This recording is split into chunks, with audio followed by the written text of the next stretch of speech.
Good day, ladies and gentlemen. Today, we will finally mess around with Apocalypse Warlock. Yes, you heard right. I know we haven't been doing it so far.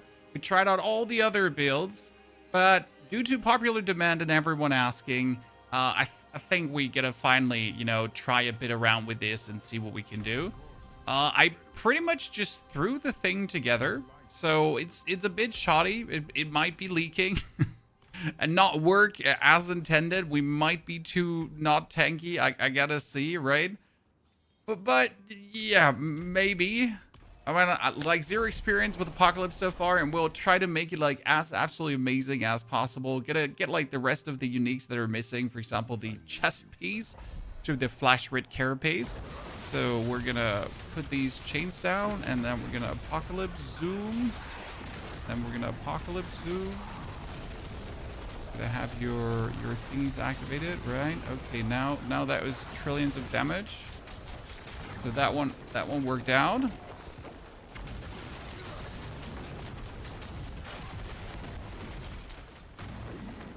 Okay. Visual clarity equals to 0, right? I get that. But the build just functions, right? So this is our jumpy bumpy skill. We actually took like the dominance jumping skill into the fray so we could move a bit faster throughout things. How did I get it to erupt twice every single time? That's a good question, right? That up.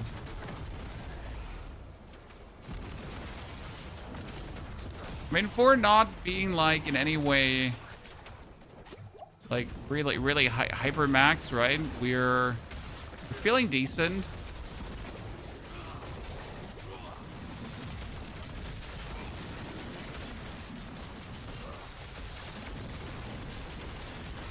I want to say why we're not building stacks, you know? Well, why is he not stacking up? What's happening there? Got this one. We gotta like we get the overpower stacks running, so that one is working already. So that's good.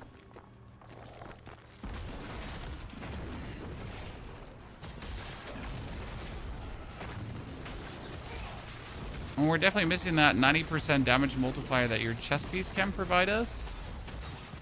But I gotta say I expected a bit more damage. I mean, like I was promised the world, ladies and gentlemen. And what I got is low trillions so far. Right? Other builds can do that better.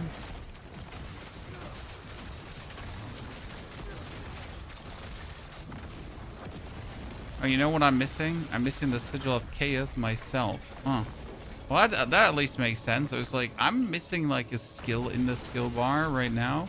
And that would probably be actually casting the Sigil of Chaos, right? Yeah, we have that going on because that's going to be another multiplier. I can see that. Okay, now we got to do Helltide Harvest. Let's see how that feels. What we're trying to do is we're trying to make it like a more zoomy version of this build, more tanky, more zoomy, so we don't die.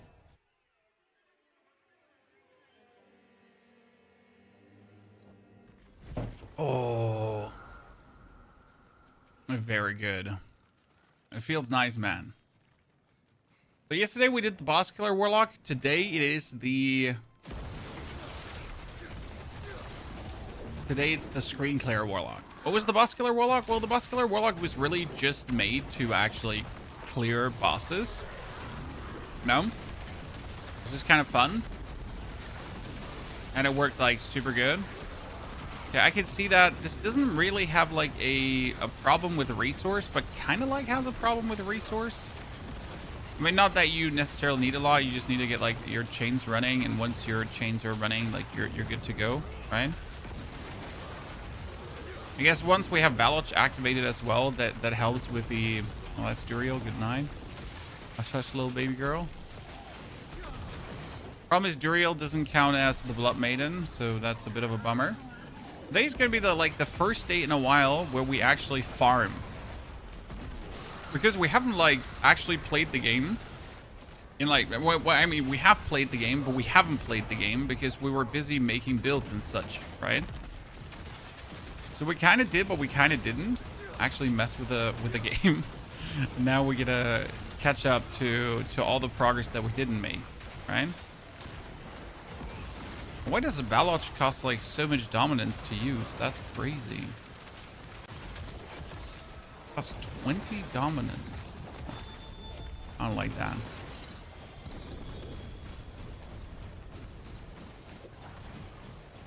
Never had farmed the gear before doing the build. Oh, Jay, we have everything. We have the Hand of the World Breaker, which is the one thing you need. And we have a set, and our set has mostly occult skills. So we are roundabout, like, when it comes down to the gear, I'd say we're like 50% there. But which works, right? And obviously we're playing this again a bit abridged version because I can't just play the normal versions. That's boring. So we're putting our patented Pony of Twist on it.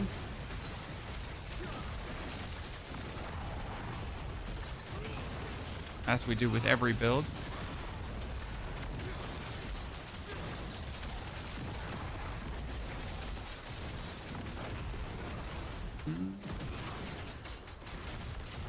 Wait, if Apocalypse is a sigil skill, technically we don't even have to play a sigil skill to get the bonus from our Paragon board, right? Because usually you have to like cast a sigil skill, right? But now you don't have to anymore. So you have like a sigil running. However, we do want the sigil of chaos running. Does that not run automatic when I trigger my ulti? Chad, does this one not run automatic every time I trigger my ulti? So I don't even have to have it in my skill bar, right? Huh. Interesting. I'm just thinking about it, right?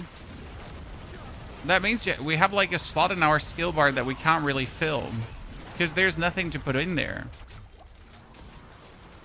I guess the only thing to put in there would technically be the tiny fallen. The normal Armageddon build is boring. I mean, you definitely want to add like the bonus movement skill, that's for sure. The problem is if you add the bonus movement skill like we're doing here right now, you're going to be losing out on dominance that you usually use for casting. Now, we could lower our damage and put on the Anathema of Primes, for example, which would allow us to cast the Rampage with Wrath. That would actually be useful. So, it's an option, right? I think you have to have it in the bar. Well, it does cast the other basic sigil skills, right? So the sigil of summoning actually goes down because we're playing the 5 set bonus. It definitely works in that regard. And if I move it now out, do I still have it around me? Do this. I just don't know how the sigil of fire looks. That's the problem, right? I think it's still around me, right? That's the fire sigil. Yeah. So I don't actually have to have it in the bar. It still works even without.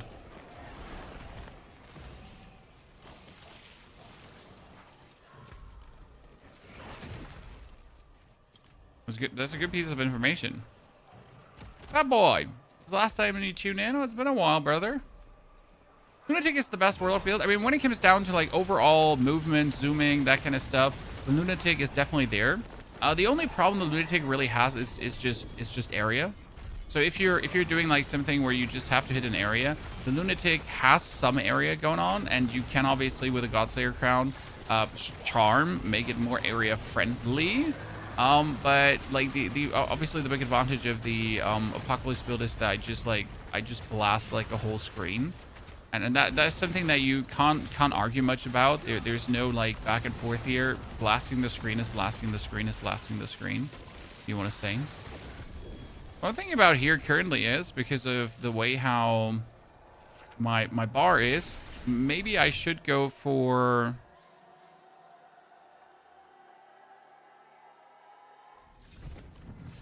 Well, we could probably put the Lunatic on.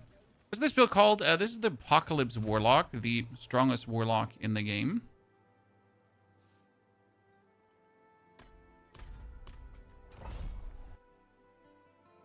What are you doing is you're throwing out your chains, okay?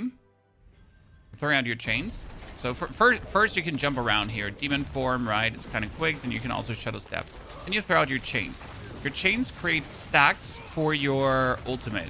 And then you just pump out your ultimate, and your ultimate erupts for trillions. Right? And then you just keep jumping around to the next location. Again, pull out your chains. Have your chains do everything. And again, the advantage of this over like the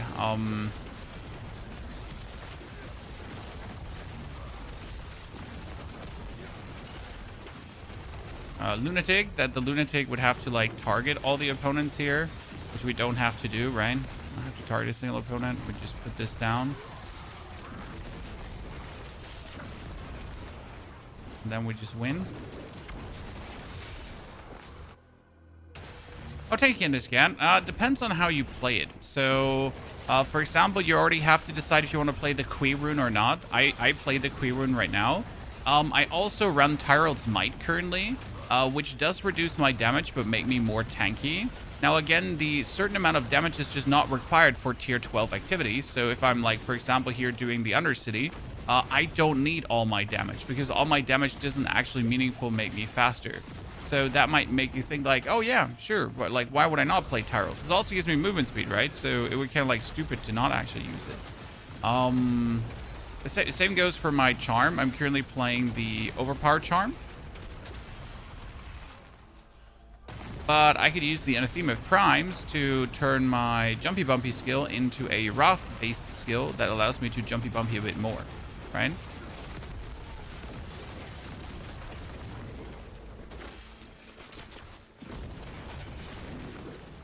For example.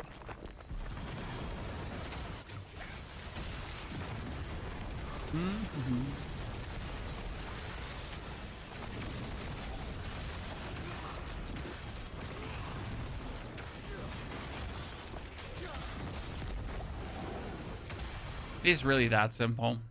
Can I use Shaco instead of Erudition? You can, but it's weaker. So the advantage of Erudition is many-fold. First, it is crit. Right? Crit is amazing. Then it does also provide you with movement and an 80% damage multiplier. Right? Great. Whereas if you compare that to Shaco, so Shaco gives you damage reduction, which actually is not bad. And then it gives you 4 ranks more on a skill, plus max life and armor.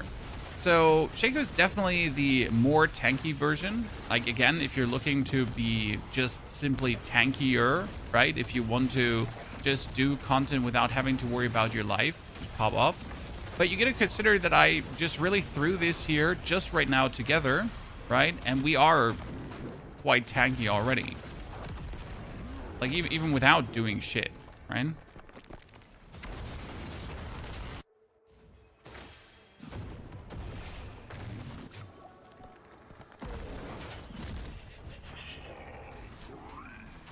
The chains down, explode the thing.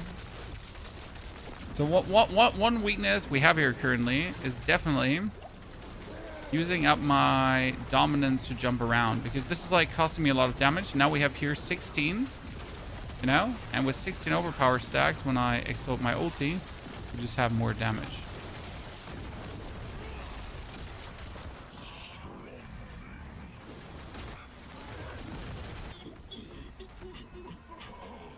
We gotta way to juice that up. Gotta build the right item. We're starting the day though. Finally some loot. You generally want Air of Perdition. It's just the biggest damage boost. Air of Perdition used to be a 60 damage multiplier. It's now an 80% damage multiplier. And pardon me, but 80% is just nasty. Right? I mean, it's 80%. 80. Not 60, 80. That's fucking lit.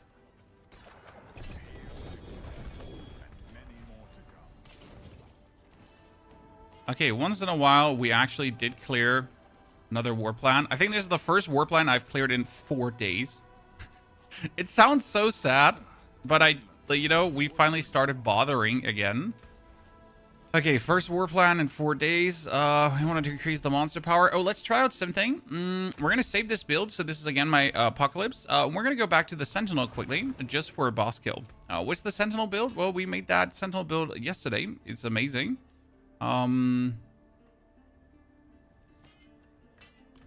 So we want to kill quickly. Who drops the flesh rid carapace, Chad? Flesh rid is dropped from Lord Zur. Ha ha! That is simple. Let me show you something. Yeah, all builds Air of Petition, which is stupid. I feel like, yes, mythic items should be good, but it shouldn't just be the answer.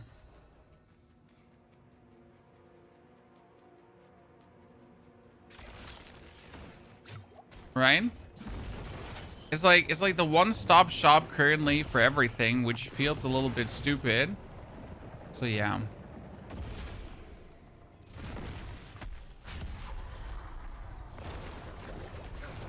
Bosses Mephisto I can't survive. Larius, we just made a boss killing build.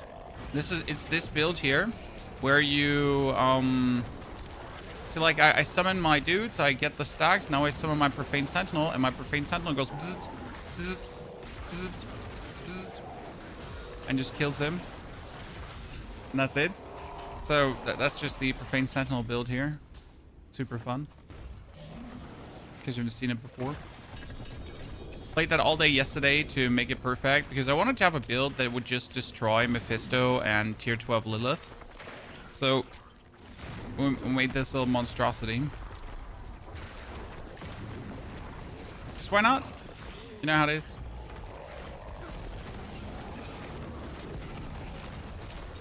And Sentinel out again. Trillions.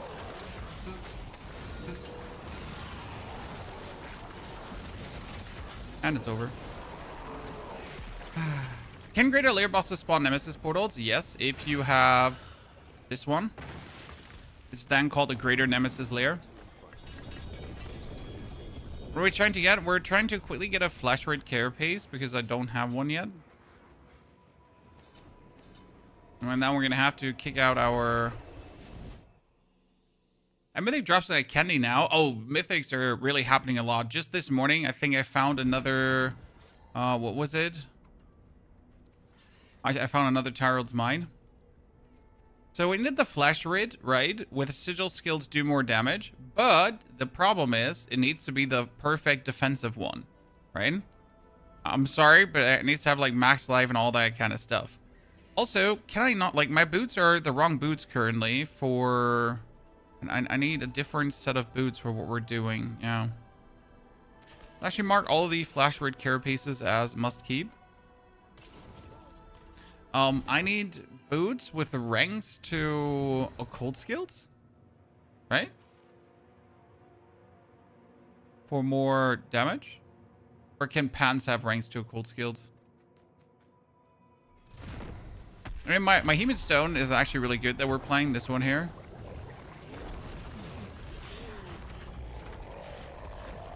Get the second Nemesis layer and you need like 5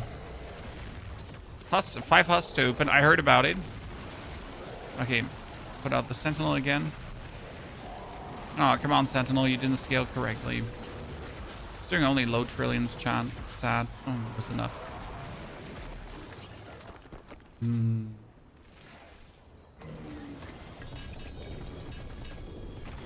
Respec it to double chests, maybe. Honestly, it might be better to just start doing double chests. You're not completely wrong. I actually never thought about it. Like, right? Should we go for double chests?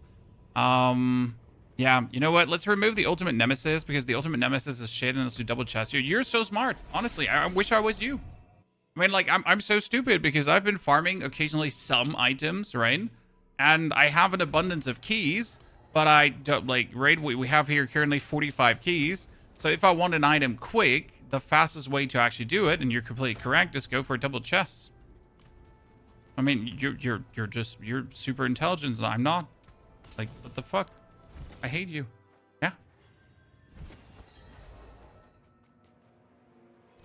How about Saturn if it's such a bitch on hardcore? Ooh, hardcore. I mean, I don't take any, like, don't make any hardcore recommendations, okay?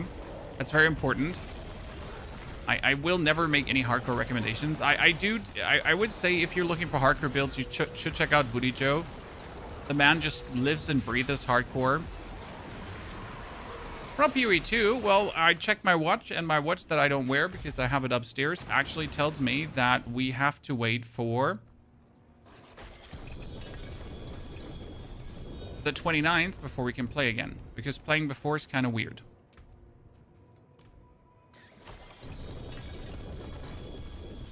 So why not PoE 2? Because the 29th is just around the corner. Before that one has arrived, no interest. By the way, we got a mythic seal yesterday, chat. It's the one for multiple unique charms. Not good yet. We'll find a build for it, to be honest, because I want to mess around. Okay, so flash red carapace with maximum life and fire resistance. Why is that interesting, chat? We're currently playing this one here. This ring that says Hellfire skills do more damage according to my fire resistance. So we might actually fuck with that flash red carapace for a while, right? Yeah. I mean, it's not the yellow from the Ack. It's not what I was imagining, but I guess there are worse things on the planet. Let's see what we got here. This needs to go. That needs to go. This needs to go. These need to go. Nameless with a cold skills is what we're looking for. No. That is a X-Fel's corroded. I never want that. Oh, I forgot. We need a different +1 sigil. Oh, ladies and gentlemen, finally.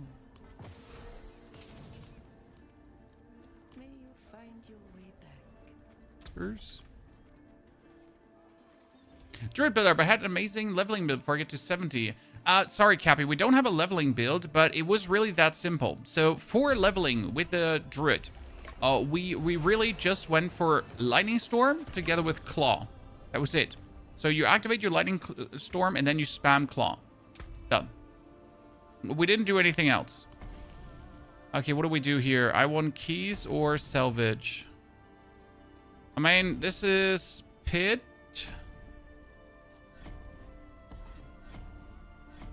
We really don't need Opticide. Undercity Nightmare Dungeon. See how that goes. Let's activate our Flash Red Carapace for now. I mean, that's gonna get rid of my Tarolds for the time being. This one has Igni Prit. You got Neo Que. I need something for Prid. Any recommendations, Chad? One for Prid. Oh, another Igni. Screw that. Just got it. We're gonna temper on. I mean, we could temper on fire resistance, but that would kind of be weird. So we're gonna temper on maximum life probably, just to be tankier and get some more barrier. Oh, max roll, maximum life right away. I'm again not happy with this flash red carapace, but we're gonna take it for the time being. It's more damage, so that's that. It has thorns on it, and that was so clear it would land on it. He's just jumping between thorns and willpower, and I feel like absolutely scammed. Like, the amount of scam I feel deep down my bayones is crazy.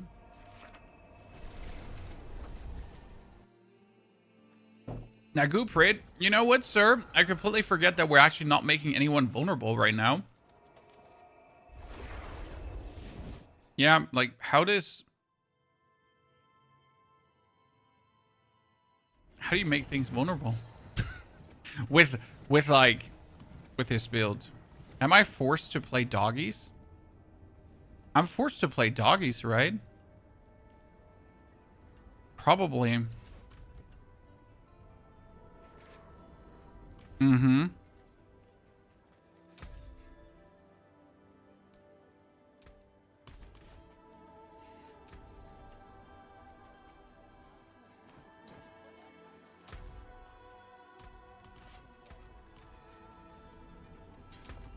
I'm probably forced to play doggies.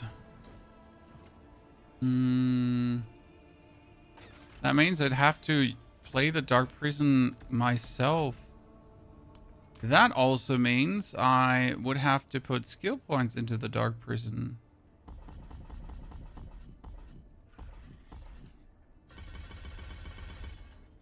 That wouldn't hurt. Once in a while. Yeah. Then I'd have to play doggies.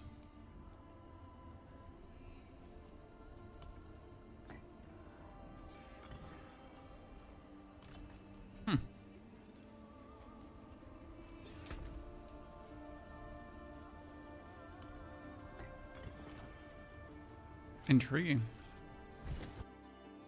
Spirit wolves make enemies vulnerable. Yes, they do freeze and make enemies vulnerable. It is also one of these one-stop shop solutions, which I'm not happy about, because how can it be that every single build just does that, right?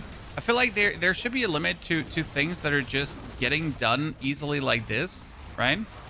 It seems a bit silly when it's just like one solution that everyone uses for the same thingy. But yeah, that's what it is.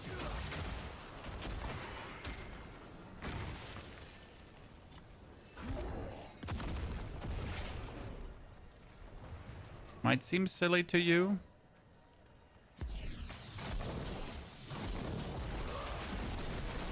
Having to think about like activating my prison is gonna just kill me probably.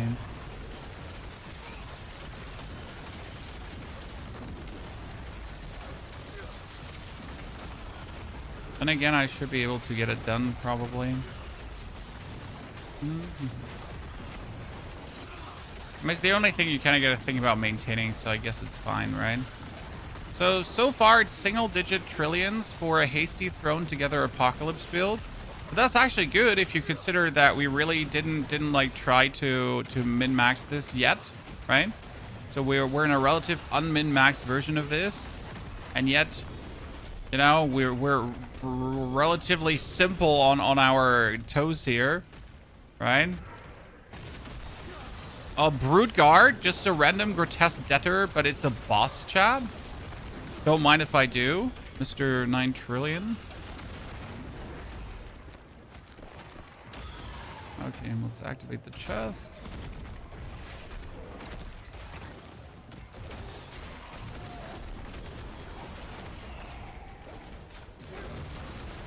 Where's the other back there? Let's go.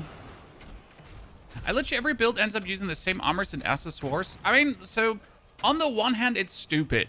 On the other hand, this is the end game. So it's dumb that everyone plays Air of Perdition. On the other hand, it's an absolute chase item that really works. So as stupid as it might be, it is at least something you know will make your build stronger when you finally have it, no matter what build you play. So I find it personally stupid, but it's also kind of like really cool to then find. We have a link for this build. Apocalypse builds are plenty in the internet. We haven't a link for the version that we're playing here right now, as we're trying to move this build a bit more into the tanky direction.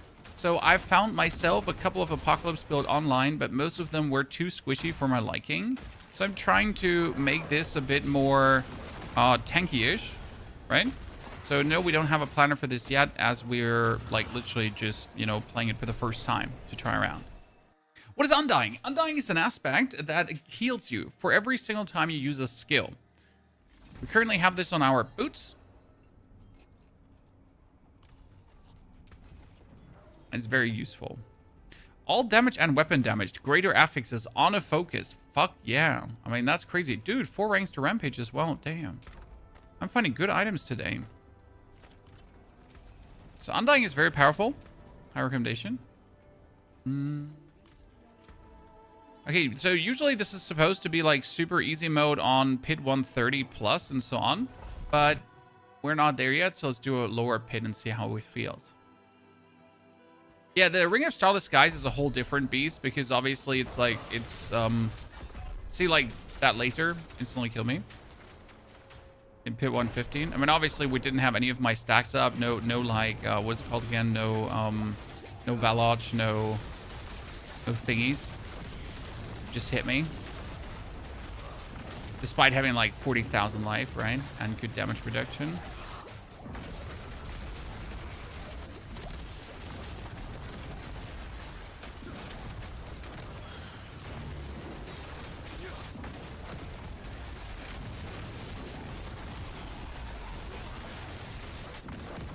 That's how easy your life can be, Joe Ever.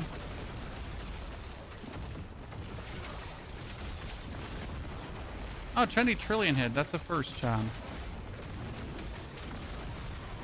That's for example why we like to play the Kui rune, because no matter how much life you have, with the Kui rune you pretty much get another free 40% on top, which I think is incredibly useful and should definitely be abused.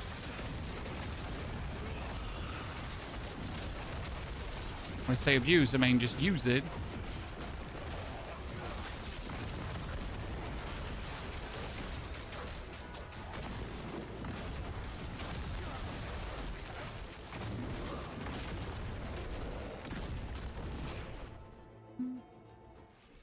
Endurance phase is the play to the thing to play for tanky. Yeah, but then you're losing so much damage that's actually silly to do unless you're playing in hardcore. I mean, if you're playing in hardcore, you definitely play Endurance Faith. But that's the exact reason why we're not playing hardcore, because I don't want to play an item for guaranteed survival that pretty much only works when I'm about to bite the shitter, right? That seems just silly to me. I want to do, you know, I want my builds to do maximum damage. Preferable. So I don't care about these scenarios, right? It's like, oh no, I died. How unfortunate. Let's go again, right? When each to their own, right? We do respect the people that are actually crazy enough to play hardcore in this game. But there's a reason to not indulge in hardcore. And one for me personally is that I want to do the most damage. Disregarding my life, right?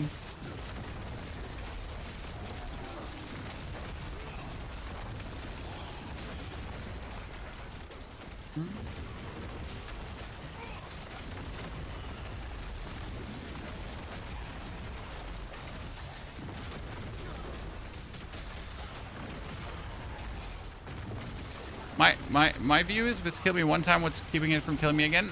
Well, technically yes. Practically, if I would meet a certain combination of elites in hardcore that has certain things that would trigger my Endurance Faith, I would just leave the vicinity, right? I mean, there's some elites, so I've made like super tanky builds this season, right? But there's some elites that have some absolute shit on them, and like absolute shit on them, like where you like, what the fuck is wrong with you, Jeremiah? Right? They have like the lightning goblins coming out. On top of the lightning goblins, they have the lightning beams. And then on top of the lightning goblins and the lightning beams, they also have poison pools and fire explosions or something like this. And then you waltz into them and suddenly it's like, oh, I'm dead. I'm dead. Like 0.1 second chance to react. And you blinked. Oh, how unlucky. How dare you to blink, you little shit. Even those normal blood maggots. I don't know if you've met them, chat. The normal blood maggots, tiny maggots on the ground. If you actually walk into a pack of them, they all start puking at you. They go like, oh! And for some reason, that puke does like billions of damage. So you like go in there, 110,000 HP on my Tyrannese Grass build, 110,000 berry on top, tons of damage reduction. Dead.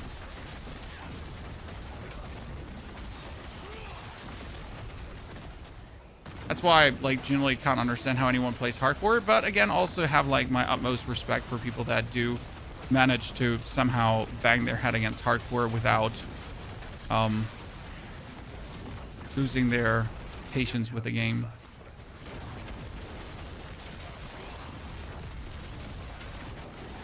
So I assume more chains, more better, because the more chains I build up, the more whirly twirly I get at any given point.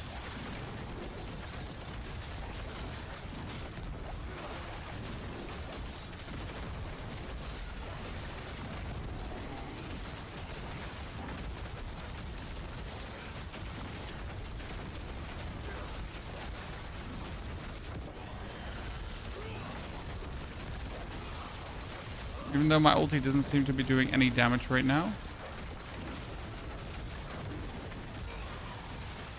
I'm just terrible at aiming it.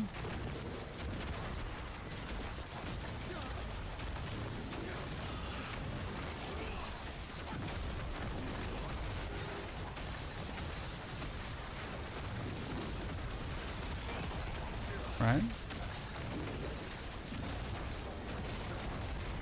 No, I'm definitely terrible at looking at the stacks, that's for sure.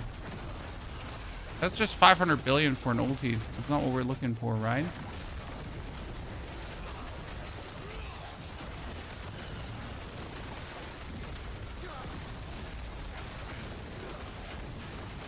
Single target? No, the build doesn't have a lack of single target. It's just yet not there where we want it to be. I also need to learn how to play this better.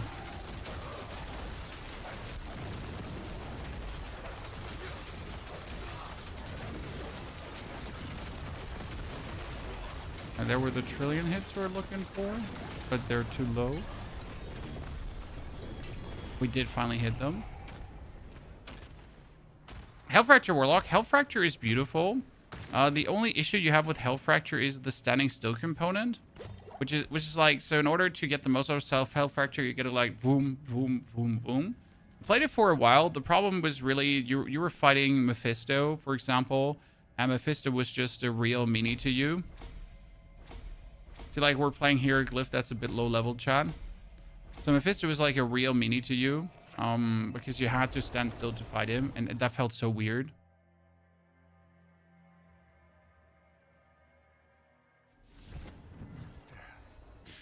So that's a bit of a downside. Oh, ancestral boots, that's great. So I can get better boots. Then we can go to this Helltide here. You see the new PoE2 shield and unique reveal video? Nope. Well, I have actually not looked at too much PoE2 stuff. I still haven't even watched the whole announcement yet. Simply because I don't have the goddamn time. Now, I wish I had more. I mean, yesterday was my daughter's children's birthday party. Everything worked out. Today, the people are coming. Like, how are they called again? Relatives? Family. So, like, all my time I'd usually bonus spend on this kind of stuff next to streaming is currently occupied by life. I guess happy life. What can I say? I mean, there are worse things.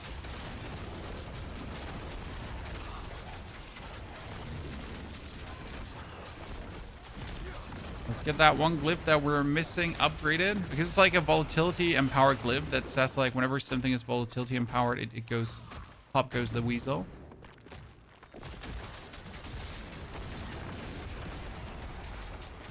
Also streaming kids, no. We had like 7 girls, 8 girls and 1 boy in total at the birthday party, and it was extremely relaxed. I mean, we did a scavenger hunt. S-tier scavenger hunt master, by the way. I should sell my services. And I pretty much forced them to use their brain all day. No power left to escalate. And you gotta solve riddles while you're being dragged through the village by a weirdo with a wizard's hat on. No more live stuff when PoE update drops. That's the plan, sir. I mean, we're gonna do Diablo until the PoE2 update drops, and then we'll no live PoE2. In between, we'll take 1 or 2 cozy weekends with the family to not overwork ourselves. And then as soon as PoE2 drops, it's like my existence stops existing once more. I guess I gotta go to the barber at the start of PoE2 so I don't look like a homeless man. Because that will inevitably happen.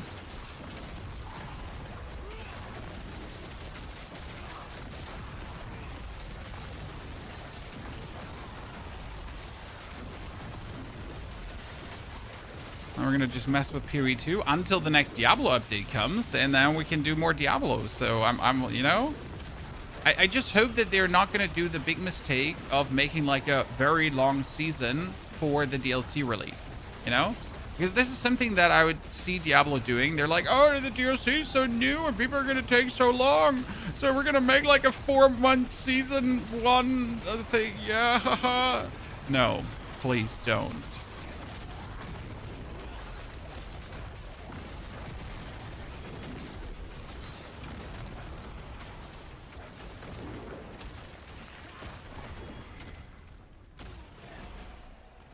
I wouldn't be surprised, but I also wouldn't be happy. Oh goodness, I died on my horse. My horse is not amazing. Diablo needs to keep dishing out new classes. I mean, honestly, they did such a great job with the Warlock, like in general with the class design of the Warlock. So I gotta say kudos, right? Big one-ups here. I feel like they did an exceptional good job.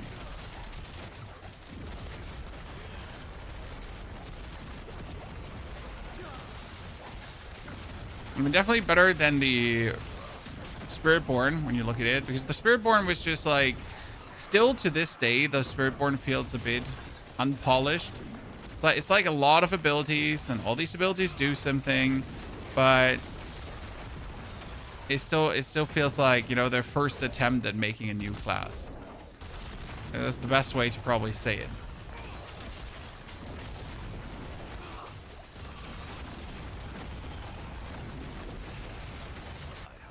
And there's nothing wrong with that, right? They're gonna be first for everything.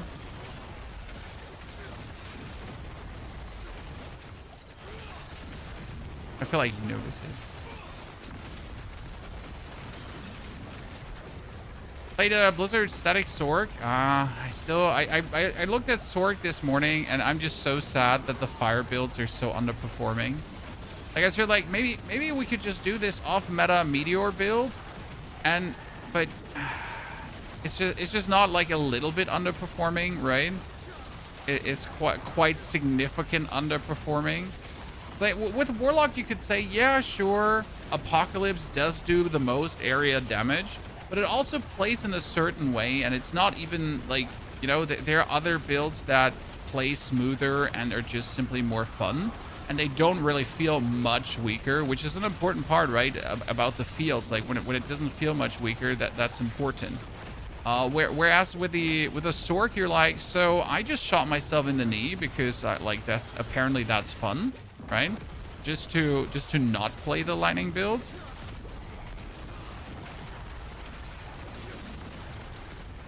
Like, okay, but what if we don't, you know?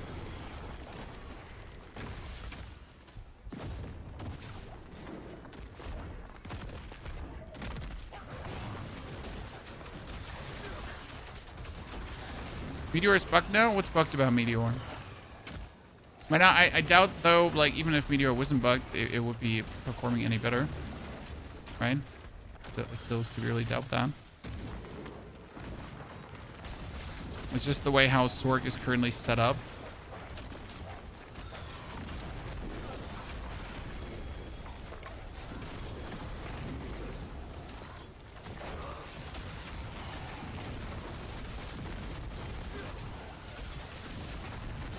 Okay, so we did that. Now off to the Undercity.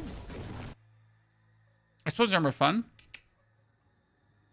I skipped a couple of seasons, so I'm going with Paladin as my first class. So Paladin, huh? Has a couple of interesting builds, but the strongest build is a basic skill build where you spam your basic skills and walk from enemy to enemy to hit them with your basic skills. Now, hey, if that makes you rock hard, you know, that totally, like, no judgment, right? It's your game. Pop off, son. Just saying. You know? When if I think about, like, use your ultimate, use your and the problem is the basic skill is like a swing of your sword. It's not even like a cool basic skill where you're gonna be like popping off and you're like, yeah, basic skill, let's fucking go. Nah, it's like the most generic Andy basic Dave skill, right? Where you're like, man, that's not really exciting. I mean, even the guy that's currently the highest, I think, in the leaderboard with it. He's like, yeah, I mean, it is what we have, you know. what can I say? That's pretty much his reaction. I mean, like, if you're just looking for Torment 10 performance, like, it's as always the age-old story of Diablo. So if you're just looking for Torment 10 performance, just looking for Torment 10 fun, right? I think there's a reasonable amount of builds. However, it just feels bad if you're being cuckolded into a lower torment tier, and because you're literally trying to just play a build that's not absolutely atrocious to play, because you're looking to have fun, and the game is like, fun detected, you little fool. Let's call Jonathan from Grinding Gear Games because he has something to say about the vision. Could you elaborate, Jonathan? Why this fun is not allowed to be fun?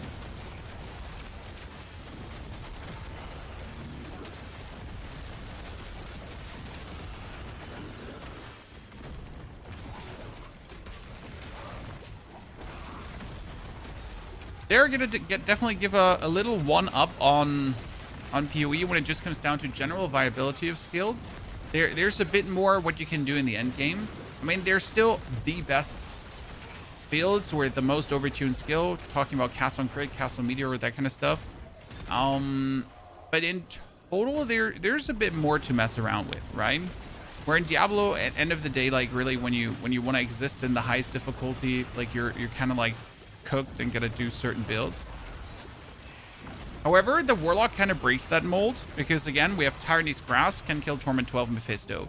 We have the Lunatic build, can kill Torment 12 Mephisto. We got Apocalypse, can kill Torment 12 Mephisto. Then we got Umbral Chains, which I think, like the Umbral Chain spam build, by the way. That should also be able to kill Torment 12 Mephisto, if I'm not mistaken. So Umbral Chain spam is also not bad. There is the Profane Sentinel build that we just made for Mephisto. Anything else I'm missing here right now? I think there's something you can do with Blazing Scream. I've seen some people pop off with that, but I don't have the peculiarities, like how it exactly works actually build-wise. But yeah, there's, you know, Drat Claw, exactly. Sorry, I forget about Drat Claws. So I gotta say, Warlock kind of breaks the mold. There's like no build where you're like, oh no, I'm so weak, like I cannot exit. No. What is this again? This is an Apocalypse build. So what you're going to do is chains. So you see these stacks here going up. On 100 stacks is the maximum damage the thing can do. Then you're going to do poof. That was 4,400 billions. Then you have more chains, more stacks, more poof. That's 5 trillion. Again, 5 trillion is low because this can go up to the hundreds of trillions. But my gloves are, for example, terrible. I have a fire damage multiplier, but the fire damage multiplier sucks because I have attack speed on it as well, right? I need these gloves to like be one of my biggest sources of damage with crit, like vulnerable, crit chance preferable, and like everything together just completely popping off. That would be amazing. Okay, I got a lot of charms. Were you nervous streaming and playing initially? Like, is there an expectation on how good you should play? I mean, I do this now for 13 years, so I'm dead inside. You know, that up front. No. I mean, there is a certain level of gameplay you have to reach. You're not wrong about that as a creator in general, especially in ARPGs. Because, like, if you are an ARPG creator, even if you're just making guides, right, you're not making the best builds, people are expecting a certain level of something from you. Now, I like to make fun builds that can do the hardest difficulty, but I don't make the best builds that you know, do the most damage. Like, I don't grind them out, if that makes sense, you know? But I make very good builds that you can then grind out if you wish to. So, I have my niche of what I need to do, so I don't need to be the very best like no one ever was. Like Makuna, for example. You know Makuna? Have you ever seen that guy, Chad? He's amazing. The problem is he needs to be the best because that's his thing. So this man here, he makes like amazing Sork builds, right? And generally he's really talented at that. However, like that's also the thing he has going on, right? So he has to be the best, because if he's not the best, then the whole thing, his whole authority falls apart that he built up. Which is a terrible spot to be in, because if you always have to be the best, that kind of sucks to a degree, right? I'd rather be good at something and make something that everyone can have fun with than have to be the best. Because you also cater only to people that want to be the best as well. But I mean, like, most people just want something functional they can actually put together, right? most of something functional they can play. It doesn't need to be the best, but like, you know, it needs to be possible to be acquired. You need to not grind out your soul or sacrifice your family, right? Oh, look at this one. This is 3 ranks to occult skills and 1 charm slot. Damn, that's nice. Oh, that's really nice to just get there. Howdy. I like to see that. So open that Nibra dungeon, please. Hey, Hobbs was great, Payson. Have you beaten Mephisto tier 12 solo? Yes. So Mephisto tier 12 solo with a Tyranny's Grasp, actually. The Lunatic Warlock can do it as well that we built together. And we have the Profane Sentinel that we just made yesterday, in case you missed it. Profane Sentinel is probably the most fun one to kill him with. It's also like, I really want to find more pieces for that Profane Sentinel build, because I want to like get it to the 50 trillion and above like damage. But I need to pretty much play the game. So I have a bunch of interesting builds at this point. The problem is, I call it a problem, but I now need to play the game to get stuff. How do you get stacks? You mean stacks for our Apocalypse with Hellfire skills. So that's why we're putting down the chains. The chains are hitting, and due to them whirling and you putting down so many chains, you're actually getting a lot of these Hellfire skills stacked together. So that's how the whole thing then works. Chains. You see stacks are running. Preferable, you would only use it like whenever you have 100 stacks to like get the maximum damage, but not only when you have 100 stacks. So kind of need 100 stacks, and also on top of the 100 stacks, you need to have your overpower stacks overpowering, because otherwise you're not gonna do maximum damage. So you need kind of stacks, and then you need the other stacks, and then stacks.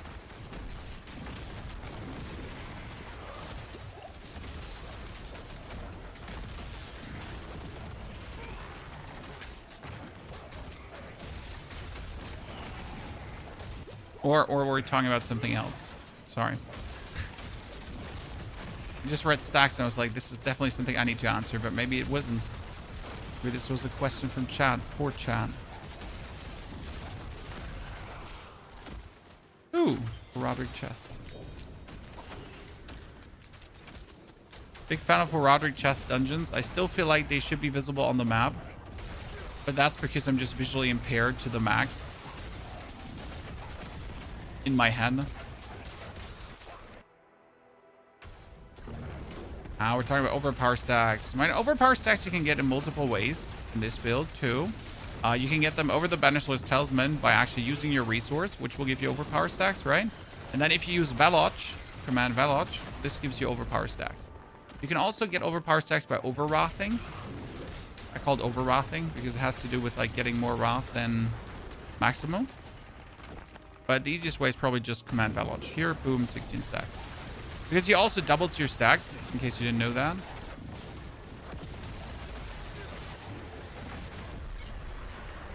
By the way, which one do we have? Do we have the... Yeah, here. Apocalypse finally hits 20, hits twice. When Apocalypse in power rotations increase 20%. Yeah.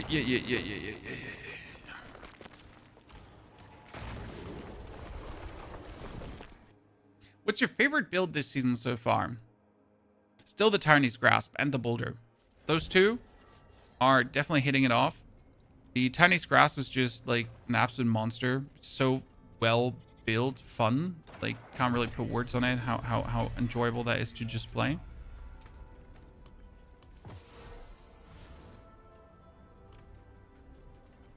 And the...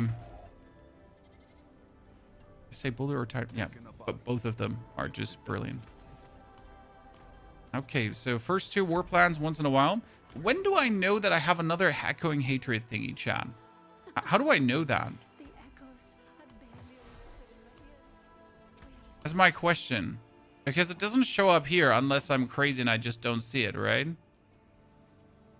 Now, does the quest pop up again when you have it? Because I got 1. Okay, I got 1. Then I cleared it. But now, how do I get another 1? Because I never got another 1 so far.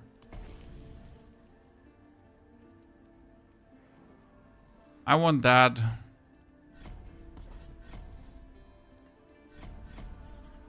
Oh, that's a good war plan. I actually like that one. Baby, that's good.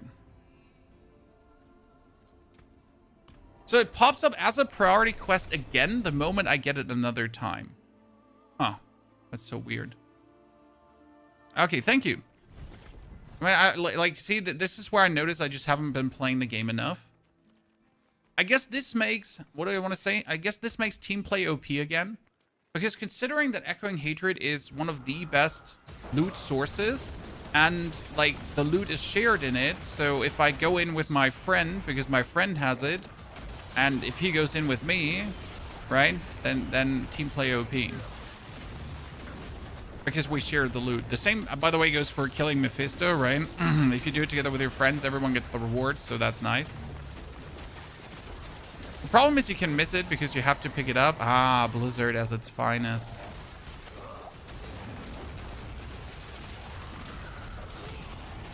Where did you find yours? I was in the Undercity, and suddenly the quest pop up.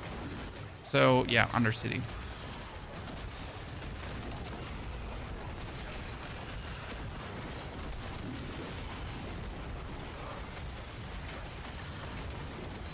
Visual clarity is optional, right? You know, this thing called visual clarity. Option.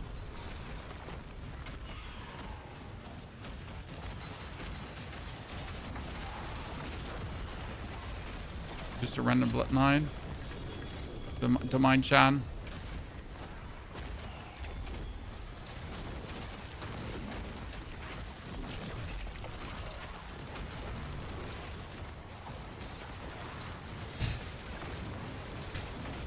Beyond silly. This feels a little bit like Path of Exile 2 when we're breaching.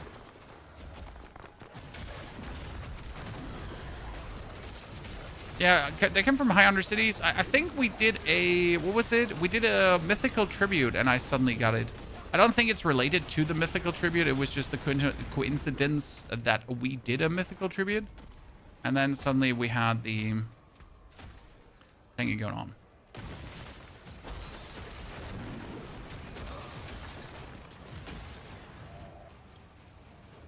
Okay, we need that one.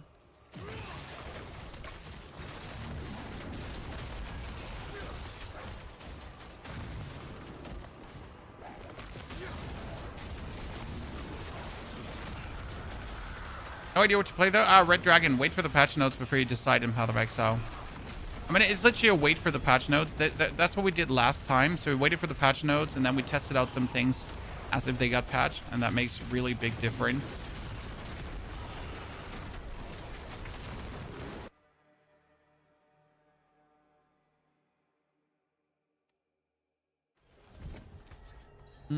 What do we get here? We get another with maximum life, willpower, damage over time multiplier. Feels the worst right now to get these. Oh, Resplendent Spark. Chat, listen. That was a Resplendent Spark. It's possible, obviously, to come from these in case you didn't know. But that was it. Who would not like to get a random Resplendent? Especially, like, we also get a greater tribute of armaments. Right? I'm sitting at, ladies and gentlemen, look at me. The man, the myth, the legend. Woo-woo! Another mythic tribute of armaments. Let's fucking go. Good day to be alive. It is done.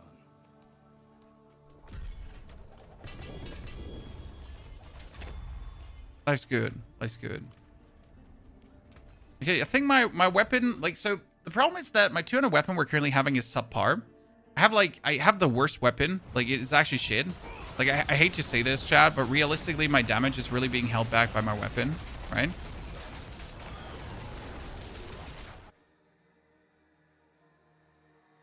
You think the official Discord would be honorable at Echo Rota? I mean, as always, a 50-50 chance. Either you get fucked or you don't get fucked. But that's about it.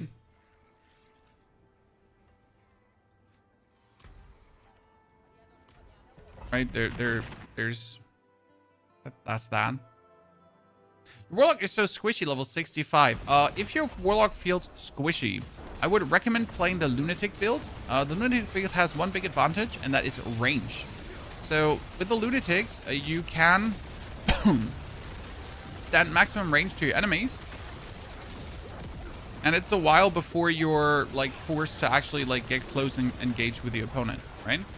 And that makes it like so convenient to play for overall tankiness. Like you're never standing like right inside the opponent. You're always standing somewhat further away. And then you're gonna just hurl your dudes in and do massive damage.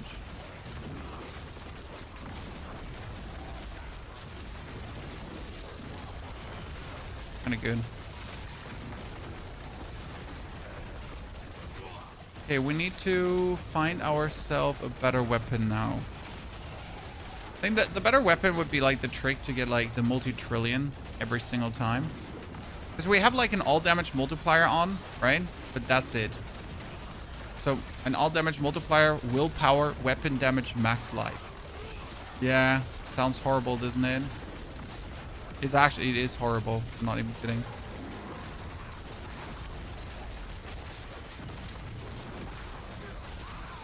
Remember, right now the Apocalypse build is actually my slowest build in terms of pitting, but that's just down to like not having the perfect. Oh my goodness, my eyes itching.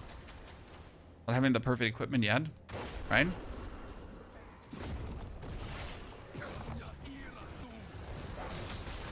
Uh-oh, my phone is ringing. Either someone is spending my money or someone wants something for me. I hope it's the money thing. I'm busy playing computer games to spend my money. Okay, don't ask questions. Ah, it's my money. Okay, good. Safety chat.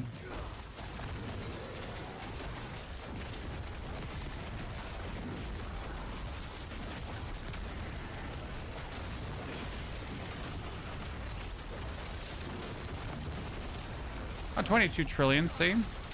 It's nice, but we need those rookie numbers higher. I mean, what's 22 trillion, right? My grandma does 22 trillion damage.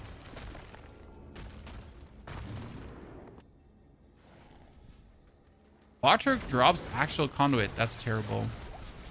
You don't have grandfather. I have grandfather, but grandfather isn't the best for this build.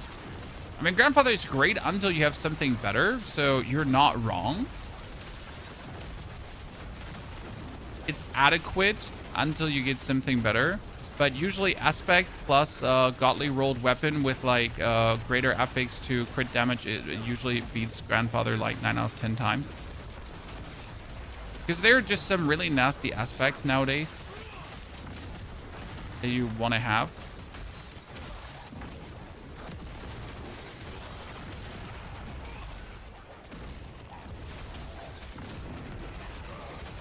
And multiply damage is just really, really good.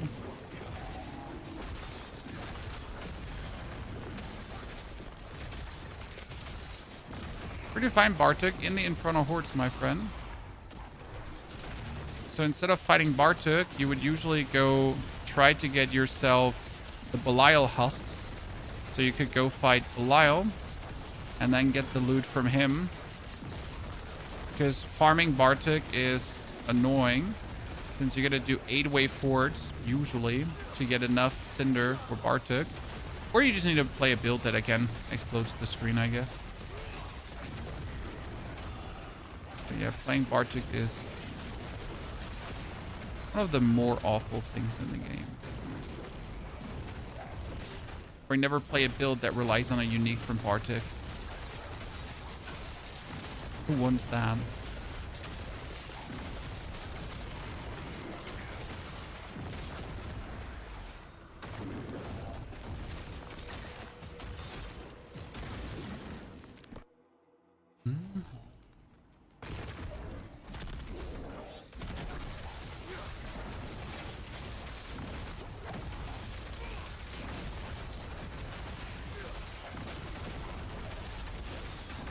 Wonder if we should also like try the aspect for more overpower stacks. Oh, that one just deleted him. That was funny.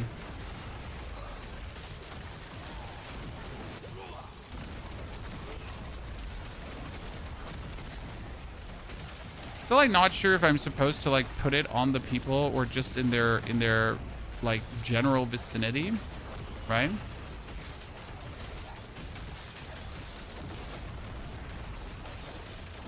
Funnily, the Lunatic Warlock would currently be doing this vastly faster. Okay, let's see how quick we can now kill the boss this time. Last time we took really, really long. I think I just used my ulti too often, right? I didn't wait for the stack. Oops. I didn't wait for the stacks to be stacking enough. The problem is you can't get Bardic in 6 waves. You can get Bardic in 6 waves, but it happens rare and in between. So generally possible, but most likely not often.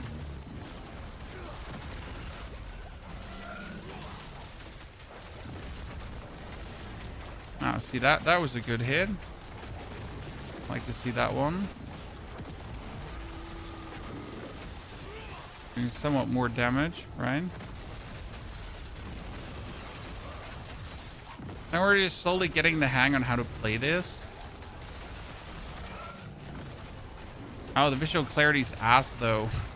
I mean, I knew the visual clarity is going to be ass today, but you know, like only when you actually play it, you feel like you kind of have like the map overlay active without having the map overlay active. Now I'm trying to like constantly be like, oh no, we gotta deactivate the map overlay, but there, you know, it's not the map overlay, it's the build. Oh.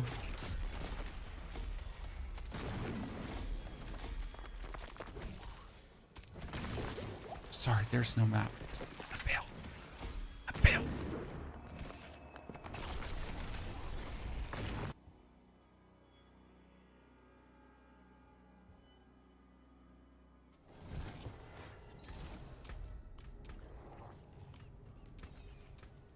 Okay, then we have to do another pit.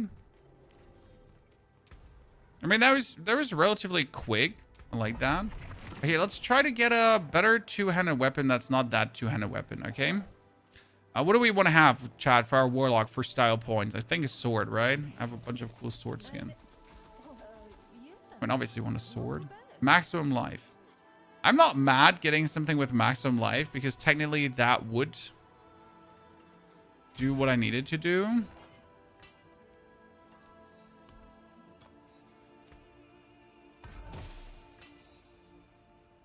I don't want willpower.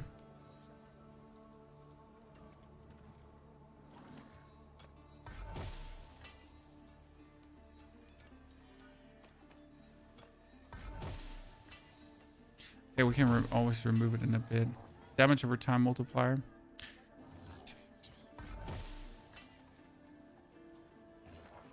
That weapon damage was decent, but not decent enough. Oh, I'm just full YOLO rolling here right now, Chad. Don't worry. Because there's always a world that is going to remove the... critical strike damage multiplier here. That's what we're talking about. Then we got willpower. Shadow damage multiplier. Why did it have to be a shadow damage multiplier? Now remove the willpower. And we're going to have to add a affix until you get the weapon damage. Preferable in a higher roll. But I guess I'm fine with the shadow damage multiplier now being rerolled into... Because the shadow damage can be like fire. All damage works. That's a decent weapon. It's definitely better than what we have currently. So we can go for Cremators. Two choices. We can go for Cremators, or we could go for...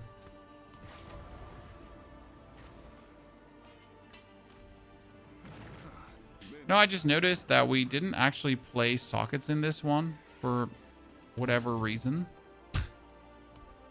For whatever reason, we kind of didn't play sockets.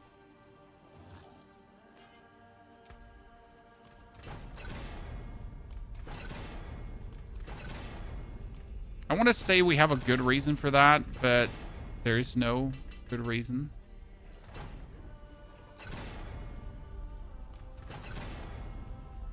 How do you kill Mephisto with this build? Oh, I don't kill Mephisto with this build. For Mephisto, I use my Profane Sentinel build. Okay. Like, I would not want to play Mephisto with this build. I don't see it. Okay, could I please get the critical strike chance? Thank you.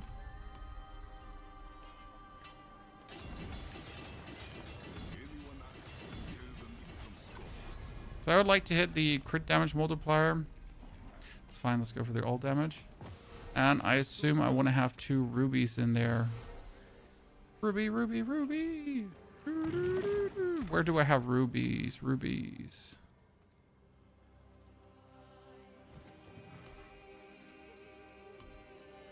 I have like a lot of rubies everywhere, kind of.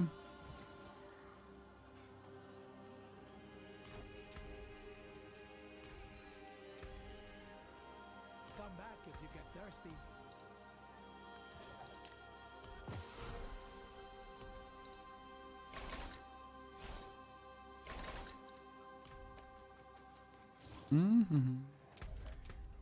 Let's see how much more this weapon can do for us. Okay, Chad? So technically, this should be now more powerful. Technically.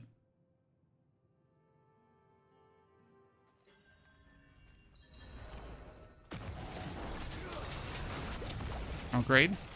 Love when the fight starts like that.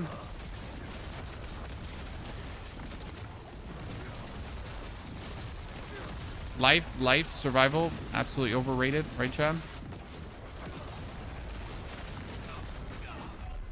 Goodness, annoying elites. Goodness me, Chad.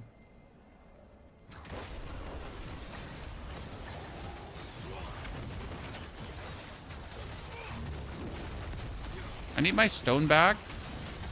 And they're like sitting on my stone. A bit unfortunate.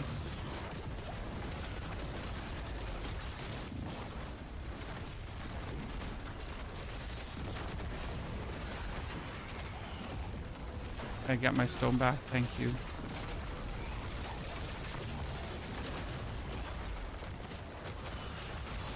Let's see. What have we gotten? Like 20 trillion was so far the highest we had seen. There was another 21 trillion.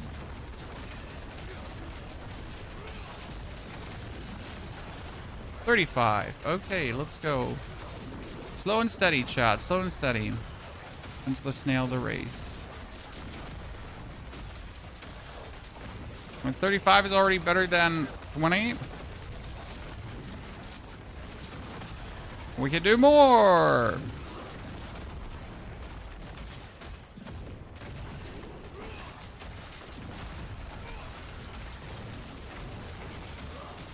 What's the stone for? The stone has enemies drop orbs that will progress your attunement, so you can faster go through the pit.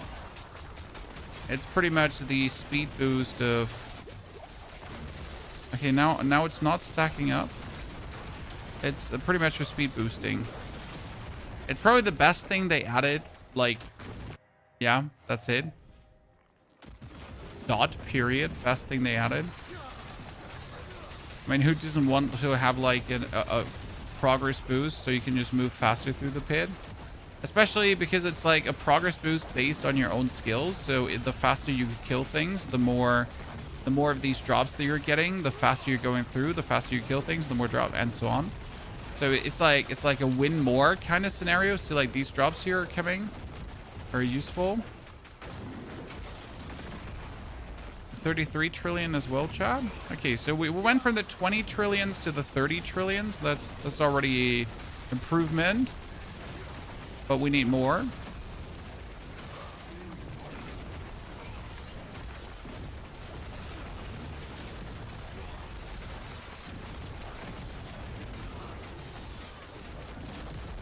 Definitely have to say, like, playing this build is absolutely unexciting.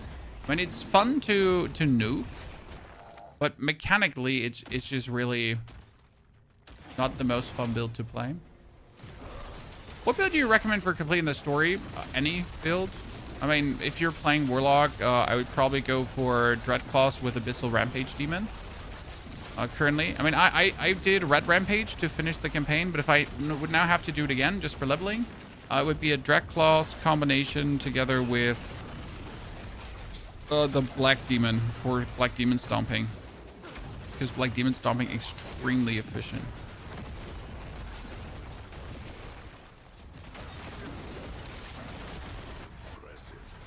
High recommendation.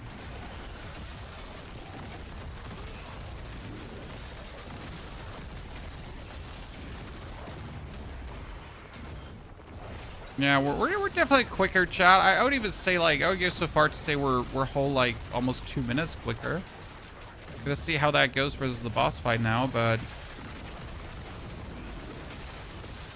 I knew that new weapon would do numbers. Now I'm just gonna ask myself, do we want to transfigure it or not, chat?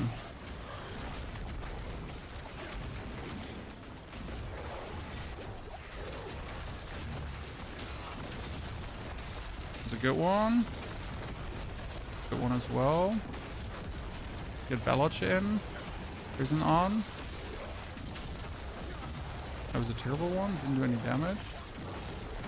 Oh, that was good. There's a lot of Trillion.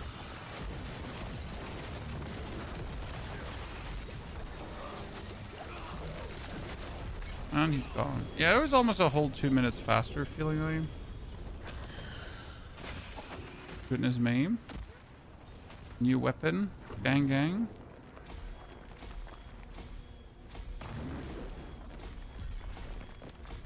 Finally. Zeal Paladin. I saw one YouTube video, Reaper, about Zeal. It seems to be working okay. I say okay because that's like really the only thing I have for you. Okay, before we do anything further, chat, I want a better version of the Hand of the Worldbreaker. But where does the hand drop again? Hand of the Worldbreaker. Gregoire, the Gavanic Saint. So we're going to override the build here. Then I'm going to show you the Sentinel again, ladies and gentlemen. So we're not interested in boss killing with the Hellfire build. I just don't think it's like the build to go for that because I can do it like so much better. So we'll go for Gregoire, the Gavanic Saint. Mr. Akrith, thank you for your 2 months of support. Pipple, also thank you for the 4 months. Spike, appreciate it. Good to see you all there, ladies and gentlemen. Thank you for keeping the show alive. So this one here is a different Warlock. It is called the Sentinel Warlock.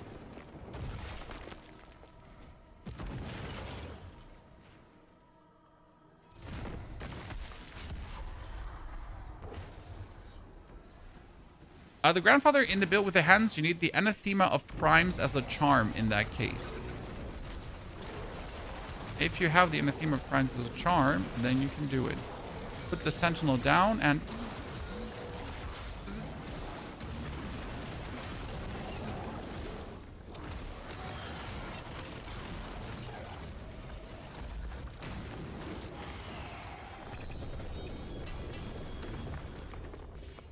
I'm not getting the gloss of the greater affix here. Oh, did I just drop a double greater affix unique, ladies and mythic?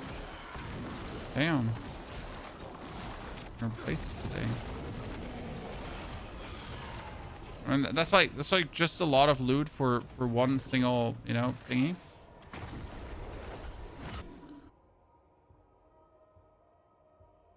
If you want bosses with APOC, you just swap out chains for Blazing Stream. Yeah, but why would you? When I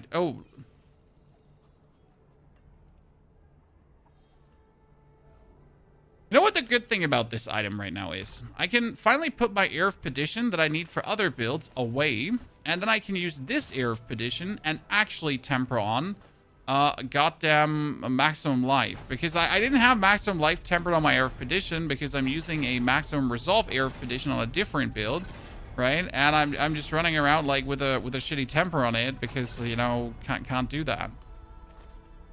So I guess it's not the best. Right, because what is that? Lucky hit chance and movement speed, so the worst 2 stats are being hit. But hey, there are worse things in the world. Okay, what do we have here? We got the Star of Sin, but this Hand of the Worldbreaker was crit chance.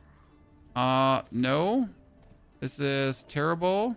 But this is a crit and fire damage multiplier, Hand of the Worldbreaker. I mean, that's exactly what we're looking for, but it's non-greater affix, which is a bit annoying, so we don't like that. That's it for that piece. I guess we can take some more, right?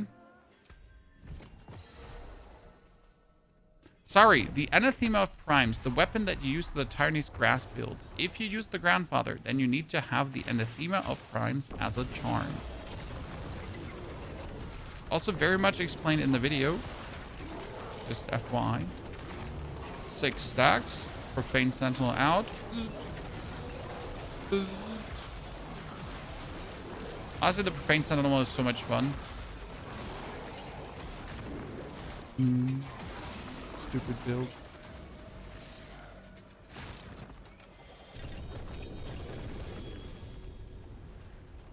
I'm still very thankful for the viewer that told me, why don't you go for double chests?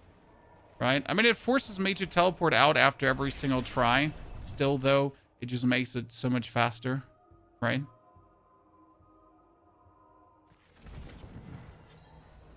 Fire and vuln damage. But with lucky hit chance, a bit weird.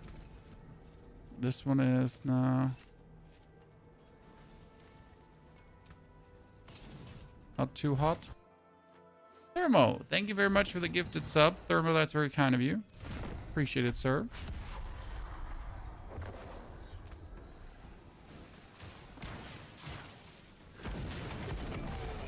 One, two, three. Paid so many purples, you just play a lot. But if you hang out in Torment 12, you just get a lot. I mean, I've gotten how many Resplendent Sparks now from the thingy too, and we're like sitting at how many Resplendent Sparks? We have another... I have another 9 sparks just lying around, and there's even more sparks I can claim from this, right? So, by the way, Chad, hey, quick question. Do you actually have all the skill points? Because I am, matter of fact, missing 2 skill points.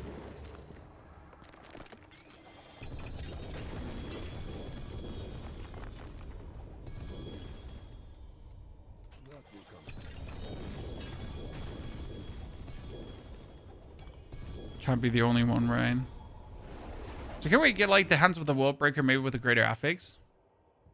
I mean, I'm not asking for much, right? Remember gems in your helm, brother? You're not wrong. If I had more gems, I'd probably put them in. But I'm a bit gem limited. That's it for that. Back to it then. Oh, let's see. Do I have 2 willpower gems? Oh, I have 4.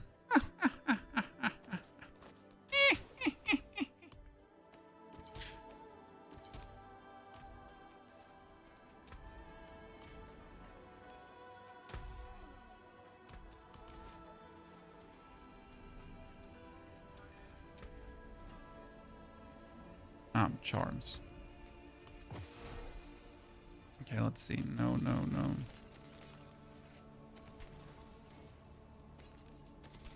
I need to get mostly like materials out of these right now.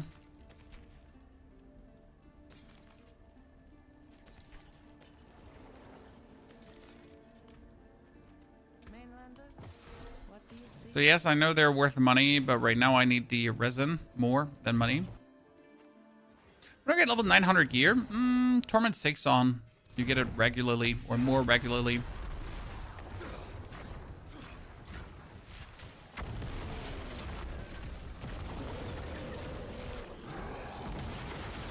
Oh, I summoned him too early. No, chat, we didn't have the overpower scaling. I summoned him too early. Ah, still 6 trillion. Let's go. Dude, this is why I like the build a bit over Apocalypse, because when you put him out, like, he just attacks more frequent than Apocalypse, and he does, like, significant damage as well already. Makes him a very powerful thing. Okay, come on. Just 1 greater affix Worldbreaker. They're forcing me to kill Belial-chan. Well, what do you think? Should we go kill Belial for one chance of a greater affix? Well, I got 4 Belials. Do I want to go? The problem is I need them for the Hemid Stone, because the Hemid Stone drops like really shitty around the world, so I don't like that. This has a crit and a fizz damage multiplier. This has bombardment ranks. That one has nothing. This one has critical strike chance. Okay, you know what? I'm just going to be happy with the... What was it again? This one had crit and fire damage, right? So we're going to over to the Hellfire build. Remember, my current one has fire damage and attack speed, so I'm going to go for crit and fire damage. Not the yellow from the Ack, but it'll have to do.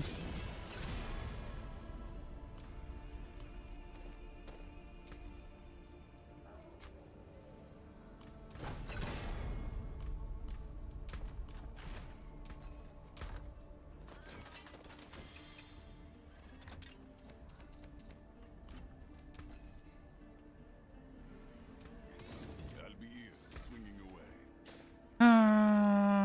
I know I couldn't unique power reroll on that one. It needs to be ancestral for that. I completely forgot. Jesus Christ, Chad. I'm so sad now. Okay, I gotta go kill one Belial or I'm gonna be sad. Even though I want to keep it for the Hemid Stone, but now I get a murder one. Yep, Hemid Stone. That's why you use Belial. Use your boss trophies. I could probably use my boss trophies. You're not wrong. I think I have never used them.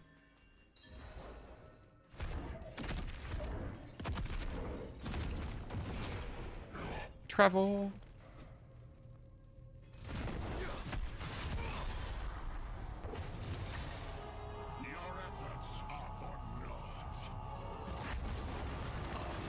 Oh, I don't have Veloch summoned. Ugh, my damage will be ugly. Wait, why am I with this build here? Oh no, chat. This takes remain. Wrong build to do this. I mean, 38 trillion, still nice. Right?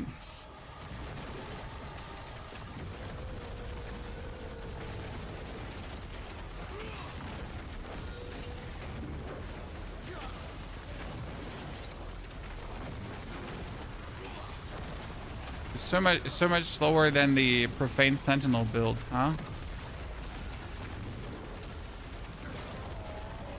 Possible, but... I saved my Belial mats because of Nemesis Lair. Nah. Nah. Too few, too far, too random, too not happening.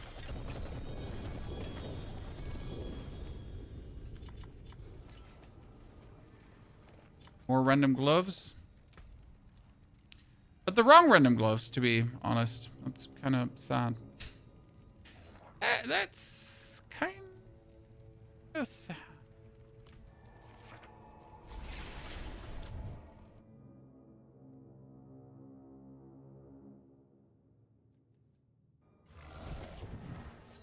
I have the World Breakers with Jays. I appreciate you saying that, but unless I find them myself,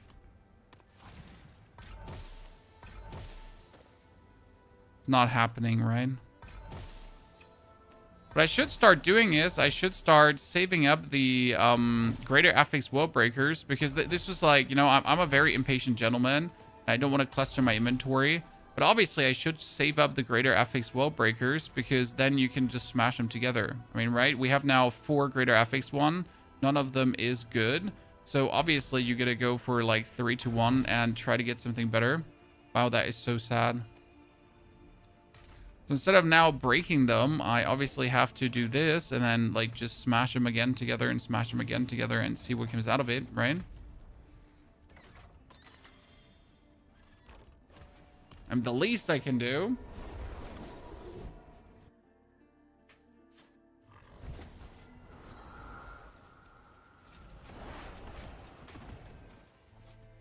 But I'm usually very, very lazy, and I just burn items before I do that.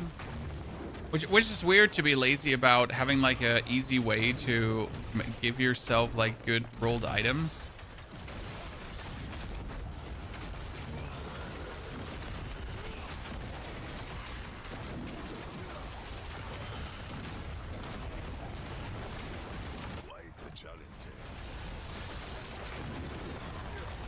Oh, there was a 54 trillion, chat. That's a new high score. Interesting.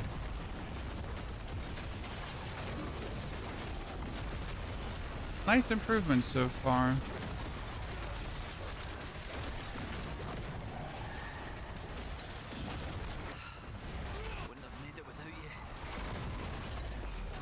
I mean, from the start of the stream to this point on, like, minimal tweaks have already, like, doubled or tripled our damage, right?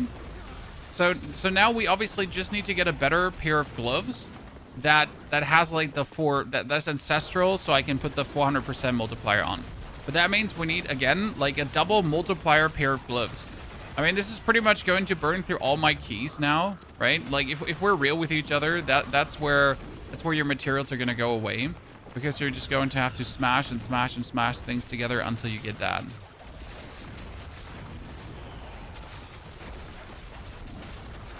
Span going plant druid for sure. Yeah, I can't really decide what to do in Path of Exile yet until I've seen the patch notes, because the last patch notes really revamped a lot of builds that weren't viable before, right? Because they functionally altered skills and so on. So this is like something I would wait for before making your like final decision on what you want to play, because the patches, they do change a lot. But I'm not too hyped about the new Huntress Ascendancy, because it's like kind of like companion based shenanigans. So that doesn't have me too hyped, sadly.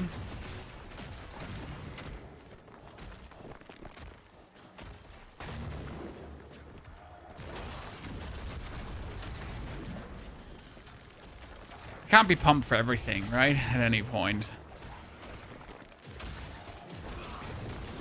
Who am I kidding? Always maximum pumped for everything. Okay, see, like right now, my only my 100 upgraded like ulti did actually do meaningful damage, and now even my 50 upgraded ulti is doing trillions. I think that's a big gain. That's a big improvement to what we had before. Forgotten fragments are harder to get, just not farming enough, or is there a good way? Hell tides.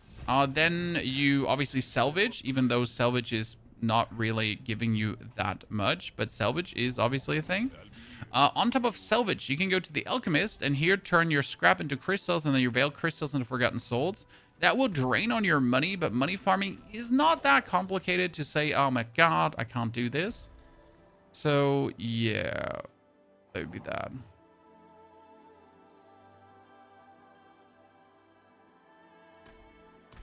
Heraldry coup materials. Is Apocalypse stronger than Grasp overall? The advantage of Apocalypse is that you run around and do it from the distance, while Grasp actually has to go into the opponents to do the grasping thingy.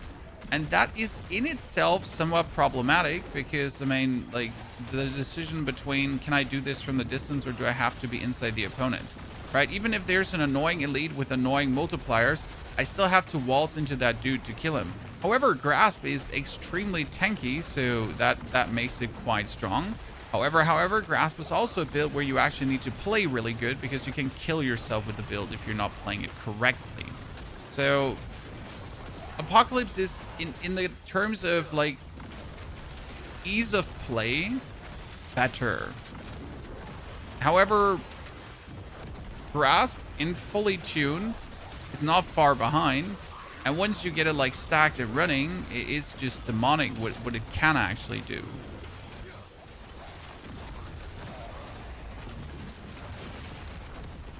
Right? The 25k veiled crystals, well, there you go.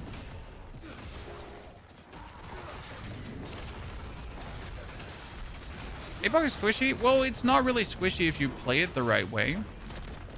So there are definitely ways to make it more tanky. I mean, I've seen Epoch builds that simply refuse to play the Quay rune because they want to play Vex for more damage. Understandable if you're, for example, trying to push the tower, right? But why would I do that if I try to exist normally, right? I don't need the Vex rune then. I'd always go for the Quay rune instead. And I don't particularly feel squishy, but I also like really send all my defensive items on full defensive stuff. You know, my chest piece is quite mighty defensive. Actually, used to be quite mighty defensive. My pants is like full armor, everything. So that's important. That will help a lot. Right? A lot of max life also helps, because more max life, more thingies. I'm sitting at like 51,000 life currently. Like, my weapon has a greater FX to max life, and you don't have to play that because the greater FX to max life is actually, well, I'm not going to say it's bad, but it would obviously better to have a greater FX to damage multiplier. But I choose the greater FX to max life just for convenience sake, because again, I rather stay alive than I'm dead and can't deal any damage. It's like these little things that help you to be a bit better, right? I've been binge watching your channel. I mean, welcome from D3, partner. There's a lot to learn for sure. All the new systems and everything.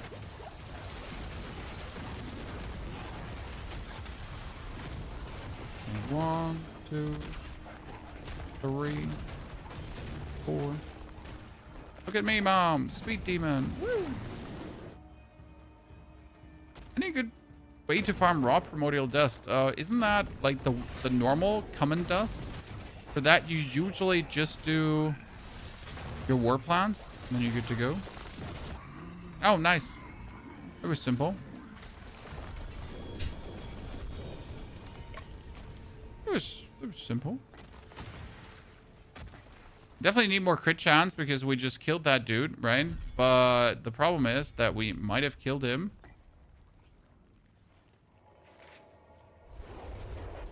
Yet we need more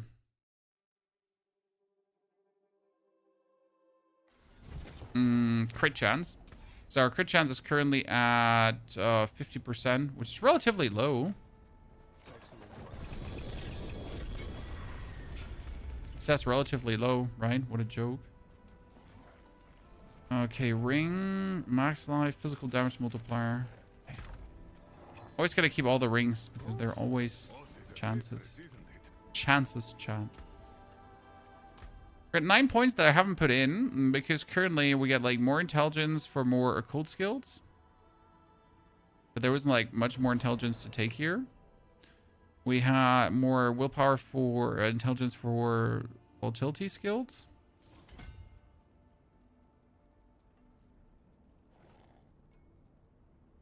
That was just boosting magic nodes. I guess I could just take them. That would be a nice nifty bonus. As you can see, we still have a lot of defensive nodes that I can actually take that we haven't like tapped into because there was no reason yet. It is done. I'm tired of fucking with stats. I mean, that's okay, brother. Not everyone enjoys like making builds over and over again. We've made like 4, 5, 6 builds this season already. And honestly, it's been nothing but fun to make these builds. What brings you? Okay, Nightmare Dungeon. I mean, preferable you're looking for keys. Always the yellow key.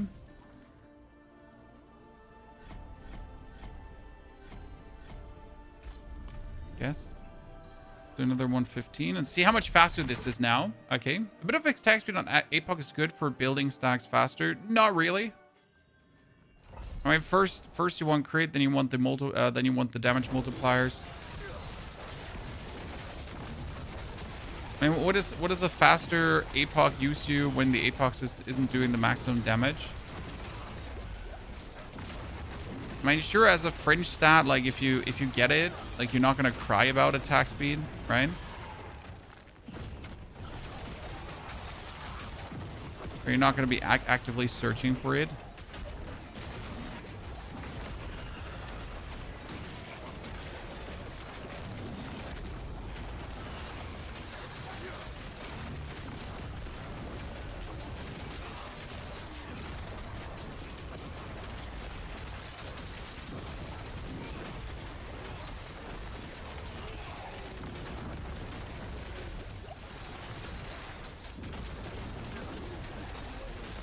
Finally.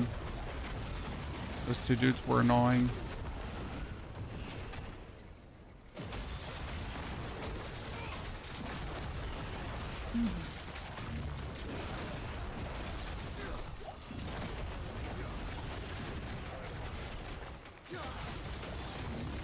It's like more than fast enough for the big packs of mobs, and for elites it's a bit slower. the point of fishing? I genuinely don't know. I have personally not bothered with fishing at all. I am personally also not planning to bother with fishing at all, because why would I ever do that?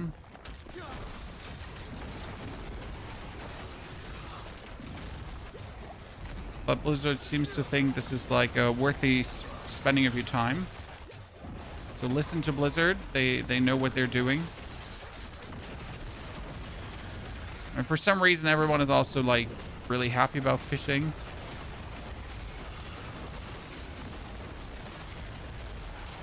Seems like a marketing made idea. So someone was like, so what are popular mechanics we have in other games that would people endear our fishing? I mean, if you put in, like, how do I say this now? So you have the biggest presentation of the year, right? That, like, this was your biggest banger this year, Blizzard, right? And one part is going to be, we brought fishing into the game. And you're like, cool. I mean, also, like, 2/3 of the presentation video was like making promotions for all your collabs, which also was a bit weird, right?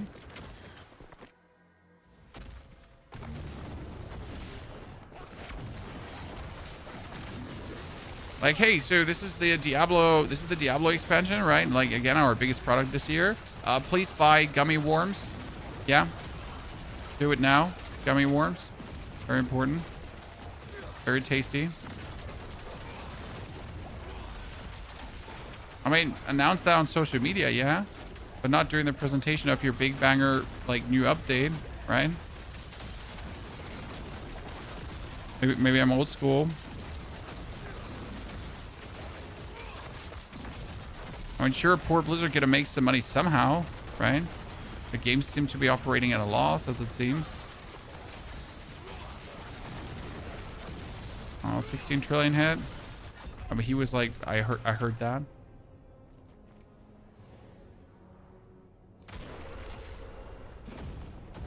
Laurel of Hatred, isn't that a banner, if I'm not mistaken? Someone correct me if I'm wrong.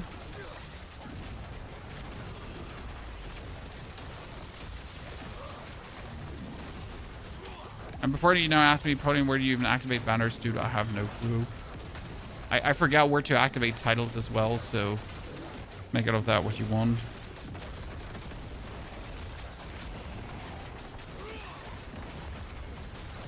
So this boss is like one of these dudes that actually has like some annoying lightning attacks, and I just simply can't see these lightning attacks, right?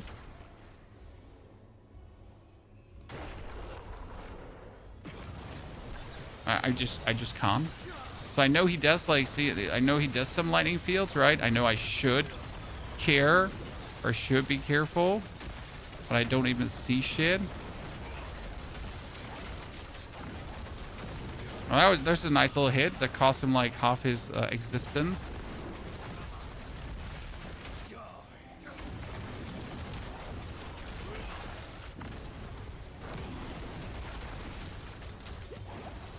I survived it this time because I have my barrier. I just don't see it, right? I guess we gotta take care of our resistances somehow a little bit more. Or we just gotta stand so far away he can't hit me. Could also be a thing. Oh wow, that was nice. Chan. So this is the apocalypse bossing that we're looking for, right? We want to be able to take down like half his life with one single apocalypse cast optimally.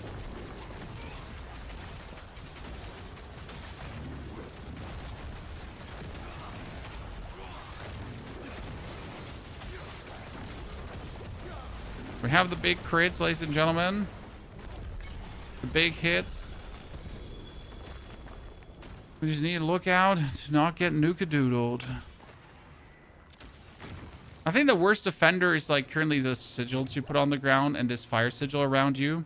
That one needs to lose opacity for sure.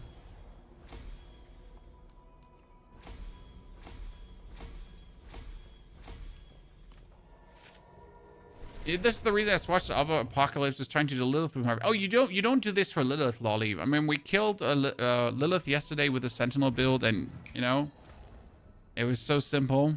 It was like stealing candy from children, and I got experience with that. I have 2 children.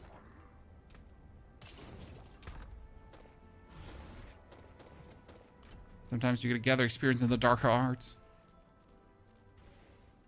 3 minutes for 2 chests? Nah, you know what? In the time that we're waiting for the 2 chests, let's try to see how it feels now with the upgrades against the penitent boss. I mean, I guess the other build will still feel better.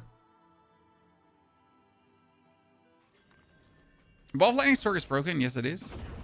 That's that. Done. No argument for me.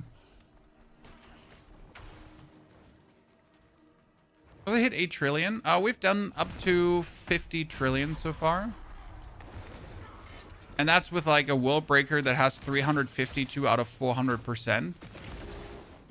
So we're good. You know, we get some more growth in our tank. That big hit. There's only 4 trillion. Tiny hit. That hit just didn't do any damage. It's always weird when that happens.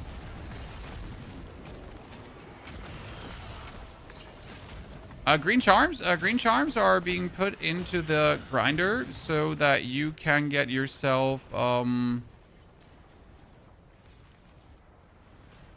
you can reroll stuff. There's a lot of greater ethics thingies, but not the greater ethics thingies that we're looking for, ladies and gentlemen. What is your problem, Jeremiah? What's your problem? Shit.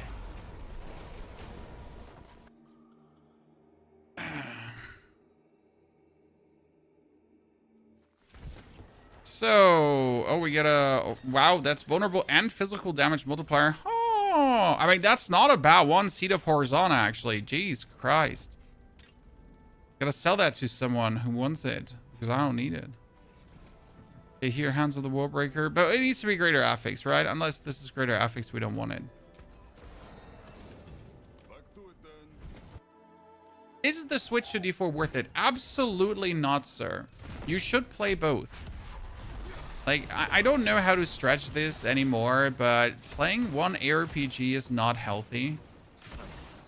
Because you simply do not have the breadth and scope of content. And each season is kind of made to be enjoyed for a certain amount of hours X. And as soon as you have enjoyed the season for the amount of hours X, then it's just Joe Ever, and you get to move over to the next thingy.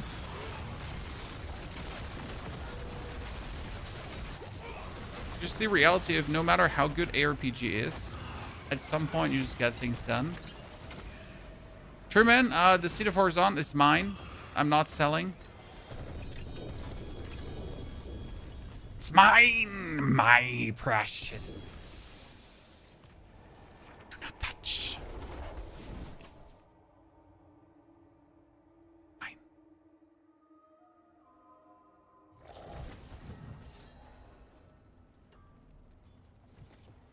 Terrible. Crit and vuln, but terrible. See, so what I'm going to do with spare charms and seals right now is we're going to take all of these. We're going to turn them into fertilizer. Because you need to do is, you need to, for example, take your... It's another Seed of Horizon. You need to, for example, take your Lore of the Nameless, which has Demonology, but we don't need Demonology. We need Occult. So we're going to just roll this now until we get something that says fire skills. No, we get like here Hellfire, Occult, Abyss. I need a Baru with not what it has, right? So now you're gonna roll after getting all the resin, and you're gonna hope that you get like something meaningful. That's not what you look at here. Wow, I'm really getting robbed. When I get even 2 to look for, like I get Hellfire and Occult, even though I prefer Occult, right? And we're just not getting a single one. Jeez, that's a Beru. That's better than what we have there, at least. So that's what we're kind of doing, right? Hellfire or cold, Hellfire or cold. And actually Hellfire on the Banished Lord's Talisman. So there's a lot of damage that I'm actually missing there. So more damage to be gained, right? I know the Nemesis portal is open. Don't worry. Don't worry, chat. Don't worry. Don't worry. Your streamer is an idiot, but he's not that big of an idiot. Oh, debatable, but still.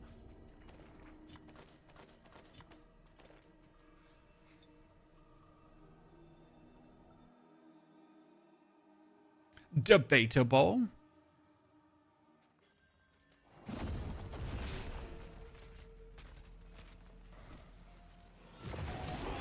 Oh, it's another Grigor. That's actually really cool. Because we kind of need a second Grig, right? And we want the loot.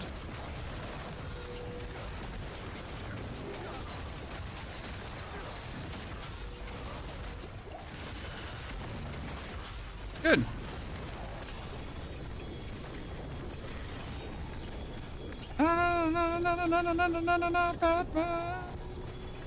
I cannot pick the loot up. I cannot pick it up. There's so much topics. Look at the Mythic Seal. I got mine from the Echoing Hatred.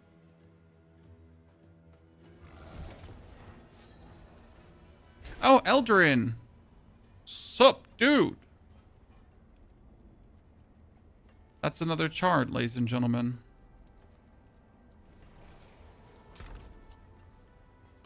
More Foki.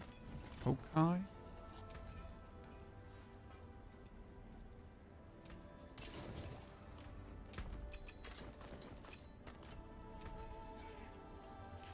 Flash Rid Carapace with resistance to all elements. I mean, we want greater FX Flash Rid or bust, right, ladies and gentlemen?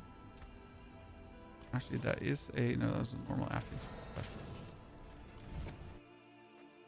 Echoing Hatred is Mephisto. No, Echoing Hatred is the wave-based event that you can find. Nothing too special, to be honest.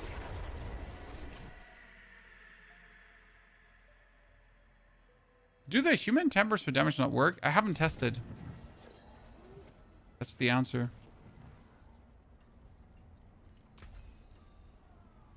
Wait, did I get 2 Eldarins? Or did I just not destroy Eldarin?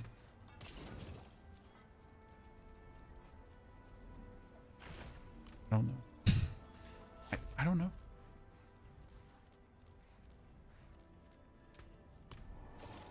How viable was the boulder build going for with Druid? I don't know if you've seen it, but I added Air of Petition to the build. And I cleared pit 120 so far, and that's still with a very inferior gear. Not only did I do that, I actually went for Torment 12 Mephisto to just check how much would my damage be against Torment 12 Mephisto. And the reality was it was insane. The biggest problem is right now with the Boulder Druid that we have to wait for the 30th. What happens on the 30th, chat? On the 30th, my Boulder Druid gets an update where we can finally play Glint's Anvil. Glint's Anvil is an aspect that gives you more damage reduction the more resolve stacks you have. The build has 50 resolve stacks, and it's 4% damage reduction per resolve stack. So you can imagine that after I finally get my hand on that, I am going to be Mother of God tanky.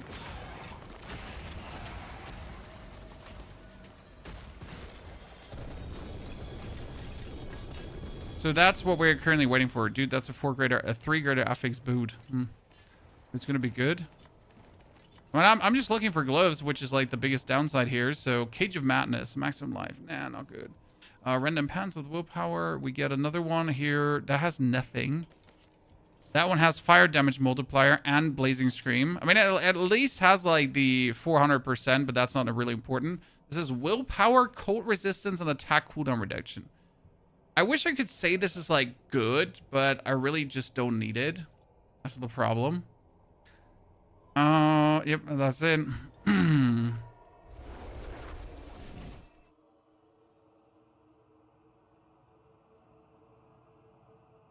So yeah, the boulder build is absolutely mental. That's it for that piece. Okay, let's do greater affix, and greater affix. And the trick about putting greater affix thingies in, or ancestral items, chat, if you mash ancestral together, the outcome will always be ancestral, right? Vulnerable and crit damage multiplier. Bam! Now that's what we're talking about. And it's actually better than my current one, I think, in terms of like the stats. So let's temper on damage per overpower stack. We have 16 overpower stacks.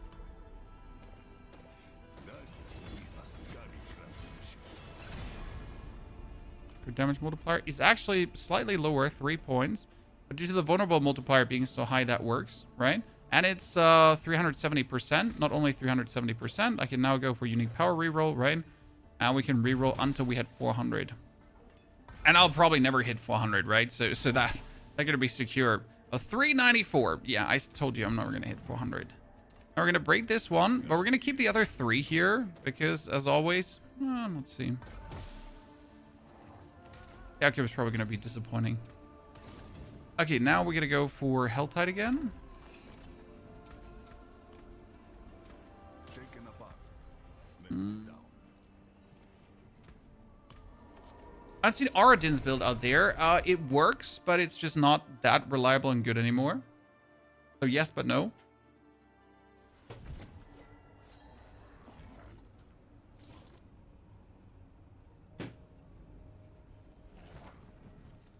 Did you ever get the loot from the little pyramid next to the pit idol?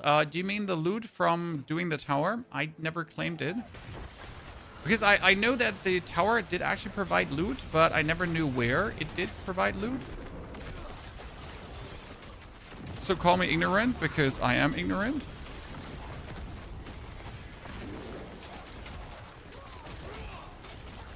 But I guess I never bothered too much to figure it out. I mean, it's not like you're loot starved this season, right? I mean, so far, whenever I made a new build, I just looked in my box of riches, checked if I had an item with a greater affix, mostly a yellow one. Then I started crafting on it, right? I mean, I always have like 1 or 2 or 3 or 4 or 20 items just lying around that I can craft up into something. I guess the only thing I'm missing occasionally are weapons, because I like really go hard through them as I transfigure a lot of the weapons and then just hope that I get good outcomes, right? So that's an area that's probably the only one where it's lacking for me.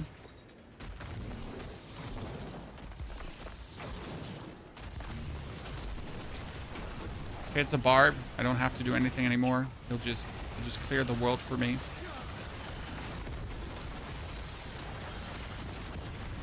Oh, you're also Nippo babies? Yeah, pretty much. I mean, we still play the first hours of the build with like always just like what we find in the world.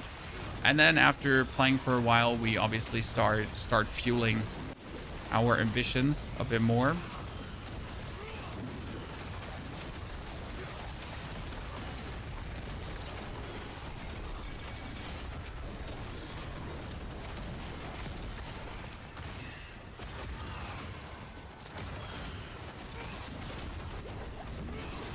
Didn't even see the Lady of the Helltide come.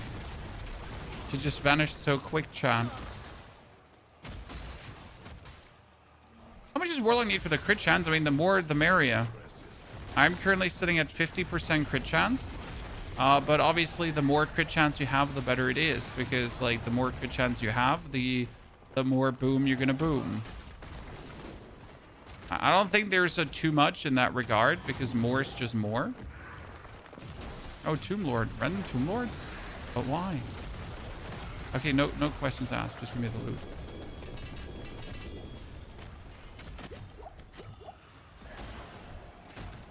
Yeah, but why? So 50% you kind of want to have.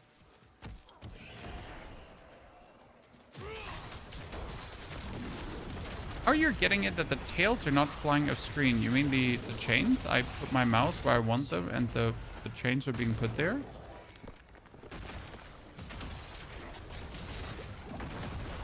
Like your videos. Thank you, my friend. Appreciate it. I like them too.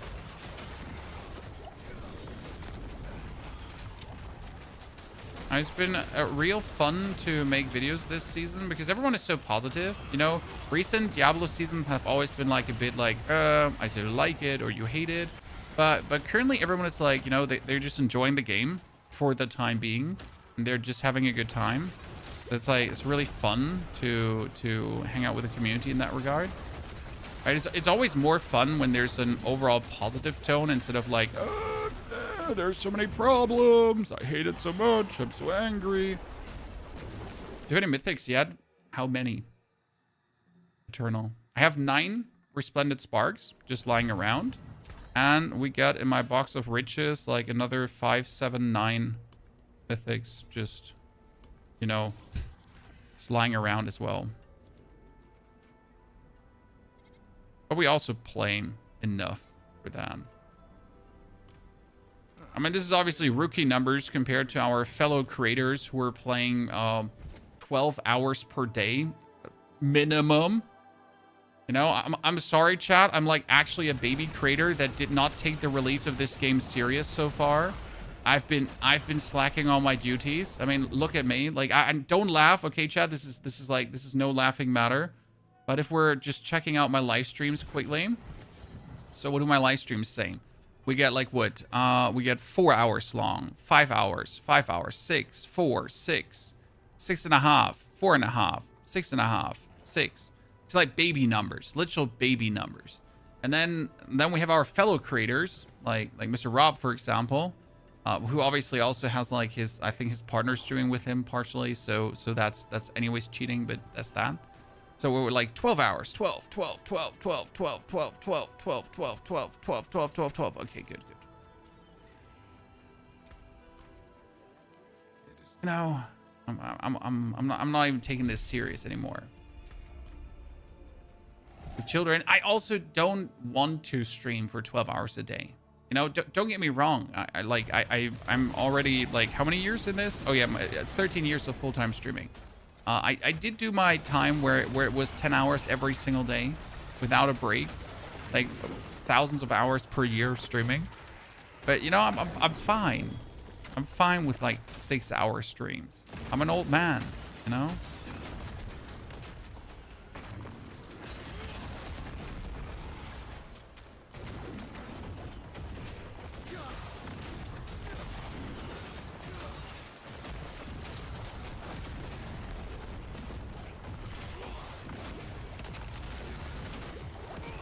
So, minimal amount of mythics. Also, I think playing with a team is really important this season. So generally speaking, if you have friends, congratulations, you're winning, because you can do Mephisto with your friends together. Alone, that is insane. I mean, Torment 10 Mephisto is really easy. Like, okay, sorry if you haven't beaten him yet, but generally speaking, once your build reaches a certain level, Torment 10 Mephisto is not a problem.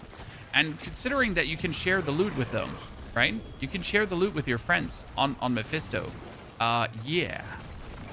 I mean, team player galore, super GG, triple double win. Nothing better than sharing the loot with your friends, right? Oh, can we kill a Torment 12 Butcher with the Sentinel build? That's a good question. Chat, I want to try it out. I mean, I could do the Hellfire build right now, but I don't want to do the Hellfire build for this. I want to see the Sentinel. So let's override. Then equip Sentinel.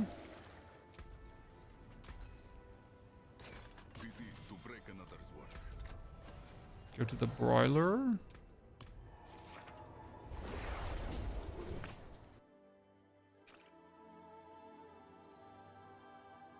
We're too old, can't watch 12 hours.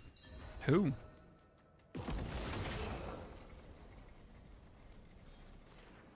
I still don't get the transmute heraldry thing. You mean the transfigure or other layers of that? Okay, let's get our dudes out. Summon Lalish. Full overpower stacks 5. Shadow form. Laser boy. Attaboy, go. 4 trillion. More trillion. 5, 6, 7. We're now finally fully stacked. So next one.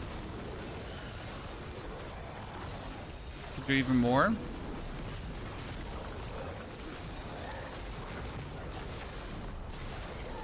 Here's the big numbers, my friend.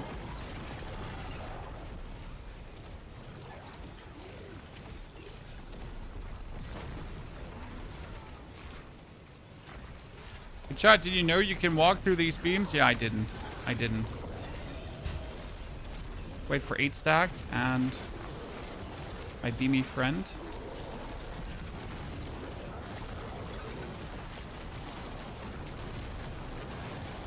Wonder if they're gonna like fix him, because currently the man has like the HP of a raid boss.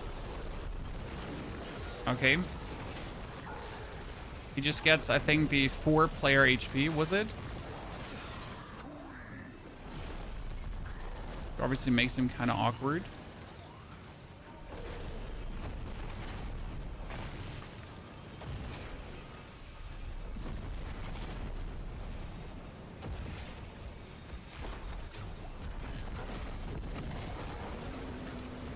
More stacks of overpower, please. Got it.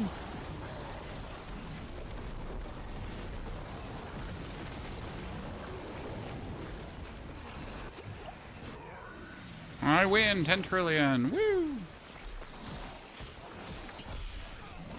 Do we need anything from the butcher? It feels so bad to not open this box, but I also don't need anything from his box, so... What are you calling this? Oh, this is the Profane Sentinel build. We just uploaded the build for that, the whole video that explains it. It's like a... It's not a gimmicky build because it actually is a boss melter. It still, though, is probably, you know, it's limited in its usefulness because it's just better to play the build versus bosses and to not do the pit or anything else with it. So it's literally just designed for that, which is fun, though, because it shares a lot of items with other builds. It's quite easy to put together. Oh, greater tribute of armaments, you don't say. Ooh, attack speed ring as well. No, we need boots that give us wrath per second, Chan. I feel like that would help with the build here a lot. And I do think, do I not have wrath per second? I used to have wrath per second. Wrath. Armament. I used to have boots that say that, even in greater, this one here. Let's actually swap them out. They pretty much do the same as the others. Also, let's take our sword.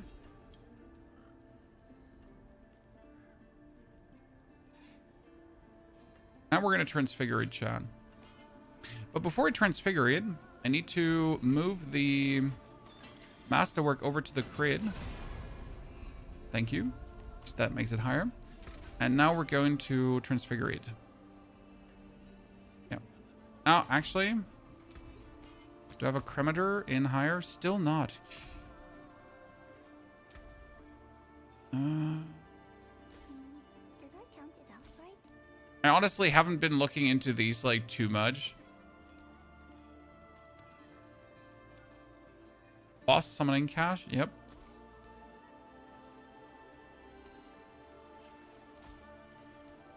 It's really worth it on Torment 12 to look actually into this, chat, by the way. Fire damage multiplier, just like that. In this economy. I won't say no to that. Fire damage, well, in this economy. Can I say? I mean, I have like a lot of these, so why wouldn't I use them?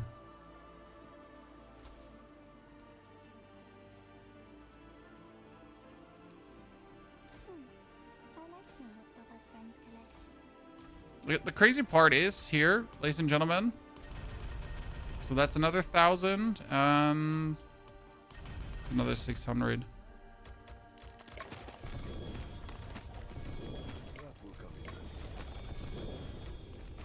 So that's like a few forgotten souls, right? And a few layer keys, just like that. Plus 2 possible good items. I mean, so let's walk you through this. We got a ring, ladies and gentlemen, for the ones that are struggling still with the crafting. And we have the fire damage multiplier, which is insane because we do fire damage. Now, we don't want the resistance on it, so we're going to go for remove affix, and we're going to remove a resistance affix. Boom. That's simple. Then, we got left the willpower and the fire damage. So now we're going to add affix, and it's going to be a melee one, an offensive one, because we're hoping for another multiplier. We're going to get attack speed. Attack speed is so-and-so. Again, I said it's not terrible to have, but it's also not good to have. So I kind of like to remove it. However, I cannot risk doing that unless I'm locking the fire damage multiplier. So I'm just going to live with the attack speed right now, and we're going to add a critical strike chance. Not too terrible. I mean, it's literally like the one that we have already, only that this is now a greater affix instead of a smaller affix, right? So we don't have maximum life, but we have willpower, so quite nifty. Not better than the other one, because that obviously has two. This is a crit damage multiplier and the fire damage multiplier. So we're going to just be able to replace this one now for it. What I can do, though, is I can go over here now, and we can take the attack speed that we don't want, and I can reroll it to something better, like all damage, for example. Or a higher attack speed, right? But optimally, I would be getting one of the other multipliers that's just going to be working for what we're doing here. I have to work on the good damage multiplier, yeah. And we have some more Forgotten Souls, so we can afford doing this right now to just juice our damage. Wow. Vulnerable damage multiplier. It'll have to do for the time being because the crit damage multiplier won't appear. So that actually makes this ring pretty top tier, I would say. It gets the aspect of Hellfire skills.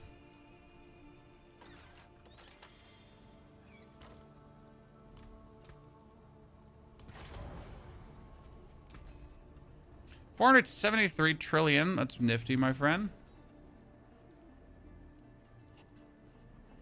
Then we're gonna temper on the damage per overpower stack, and as you've seen, like, we're doing like 50 trillion hits and beyond without actually having all the damage per overpower stacks like on my items, without having them max rolled as well, right? They just get like 3 10% rolls in a row, but I didn't get the greater affix one. Wow.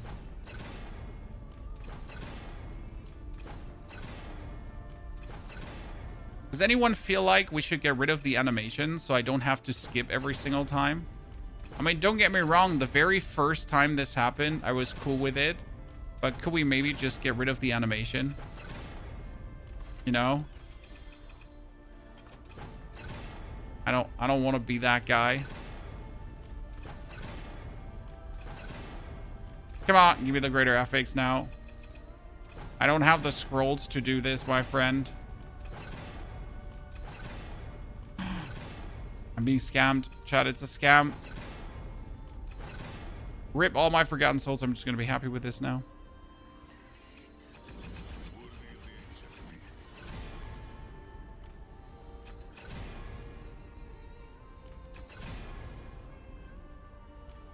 Damage per overpower stack is not bad to hit. It's also not good to hit, but it's not bad to hit. That one stays with us for the time being.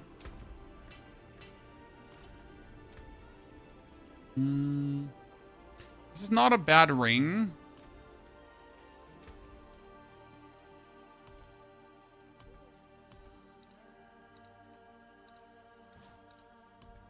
I'd have to keep it for other time. Bring me a challenge next time.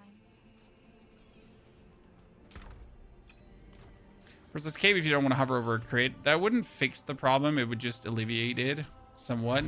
But, you know, just get rid of the animation.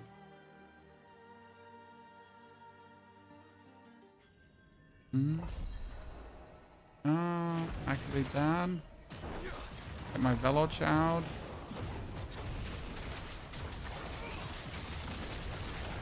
Okay, we're expecting higher numbers now, chat. The highest we're still working on the triple digits. Okay. That's today's goals.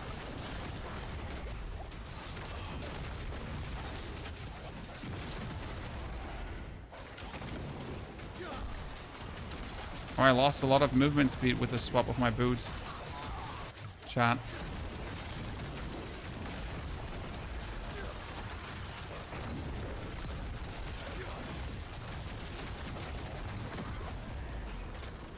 Yeah.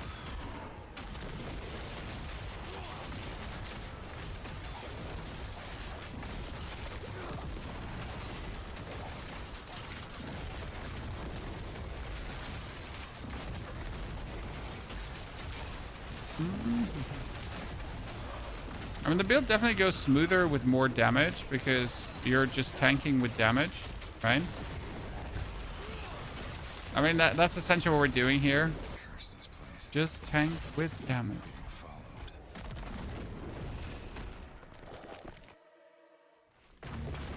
And the lunatic build, I mean, interestingly enough, despite doing like high trillion damage, right, my Tyranny's Grasp and my lunatic build each are clearing faster. I mean, first because they're just jumping and bumping from pack to pack, but second also because they're just take less time per pack. I mean, they might not necessarily do the high trillions, but they do trillions, and they do a lot of those in a row, if that makes sense, right? Like the thing with the Apocalypse build, unless you're just doing really overbearing numbers, you're going to be slower than the builds that do a lot of small trillion hits, but a lot of them, and fast.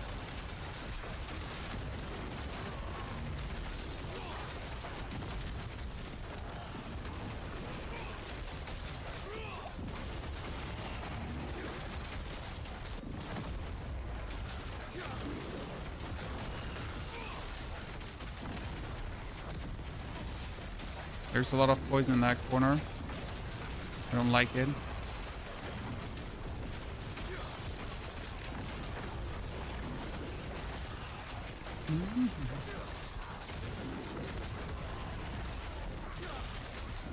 What game is this? This is Diablo 4, my friend.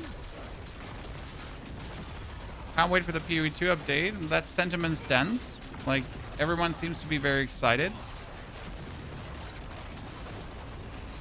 But I do believe the real hype will come with the patch notes, right? When you can actually see which builds are viable to be played. So right now people are excited. They want to play. But right, they're not that pumped yet.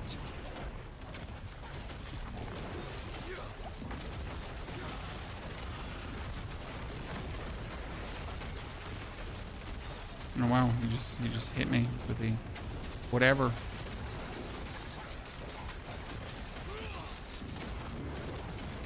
And we're still, despite like having improved our damage, like that 115 is still like 4 minutes plus. Not too fast, right? Yet.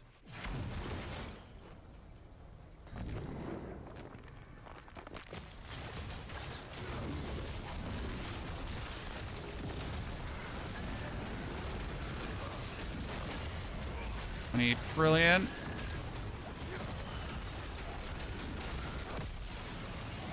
Okay, there's the boss. Where's the boss? Is the boss? Oh wait, he's up there. But why? Oh no, this is another boss that does like area damage, and that's really bad. Because I can't see what you're doing. I guess he's also made out of fire, with it, which is like bad per se, because we're fighting like fire with fire.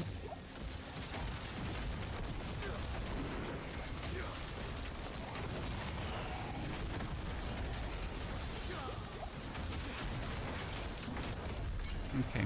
I mean, this is smoother. Pretty smooth, ladies and gentlemen. And there's the Varshan, ladies and gentlemen. Yay! How does the Varshan come? From my war plans. But I wonder how tough is a tier 15 Varshan? Not only how tough is he, like how much damage does he deal? Oh, this is a very questionable thing to have going on. Does he even take damage? There's a 94 trillion, ladies and gentlemen. So almost triple digit trillions. We got it up there. 72.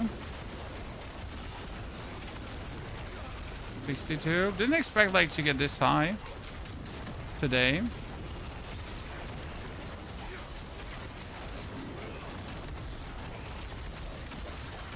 But that's quite the significant amount of HP, Mr. Varshan.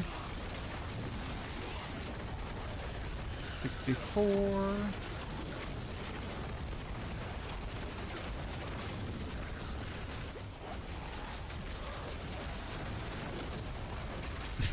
That random guy just got like destroyed for an odd 60 trillion just hitting him. Okay, like I don't want to mess with like a tier 15 Varshan ever again. Tier 115. Man is clearly too tanky for his own good.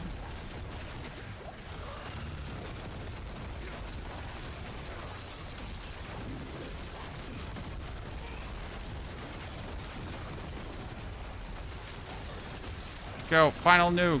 This wasn't the final nuke, chat. Jesus Christ. Jesus Christos. Blood Orb with 3 greater affixes, I guess, at least. Could be worse, could be better. Take it or leave it. Okay, let's get this one up. Because as you can see, we still have room for growth, ladies and gentlemen. Our glyphs are not even 100 yet for this build. Black Hunter, welcome back. I mean, it was a 97 trillion, so that's the high score today. Good high score. But we're not done yet, obviously. Weapon damage wrath every kill. It's an up to chance to... It is the biggest, like, 3 greater affix scam I've seen in a while. The only good thing about this is I can remove all the other affixes and be like, screw that. We're just going to build our own bear. Butcher's Cleaver. Seal gone away.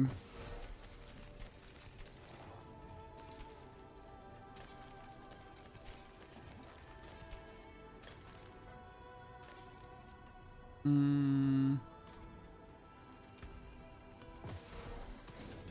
have so many unique charms that really don't require anything here. Okay, pit depth. Oh, that was actually pretty weak. Okay, what do we got here? Salvage, salvage, salvage. Salvage and XP. Oh, legendary keys. Dude. The last time I did legendary keys, you know what I got? I got a key for Mephisto. Yeah, you heard right. Let's do an Infernal Hordes too, just for the shits and giggles, okay? But yeah, I got a Mephisto last time. It was so cool. It really made me happy. Okay, damage per overpower stack. Oh, this one doesn't even have a temper yet. Okay, 100 trillion. Here we come, ladies and gentlemen.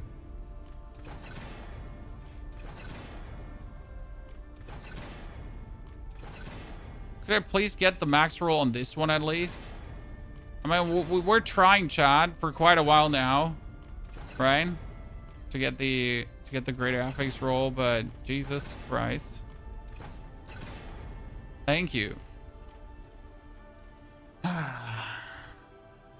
Here long gold. My gold is at least fine. Yet still. But I still need more souls, right? So we got here 1,000 souls plus. Nice. And we can here 3 for 3. More Bale crystals we needed. That's why I like to go for the greater amount of salvage, and why we're always going for material reserve dungeons, right? If I go for one of these, it's going to be material reserve.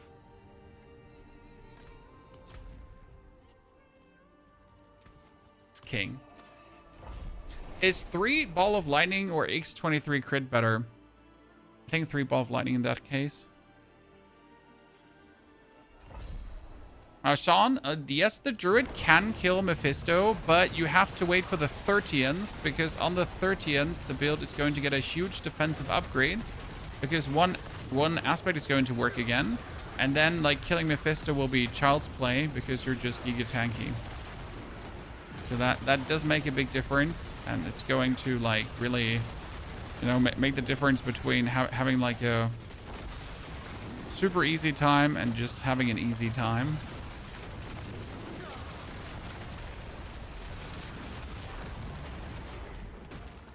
Okay, this is like a nice level we have reached with this build now.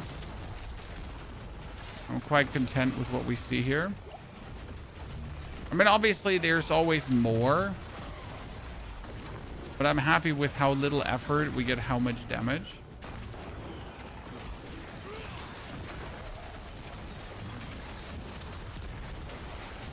The Weapon Master Legendary node. Do you have to swap weapons to gain damage or no? Sir, I'm not a barbarian player.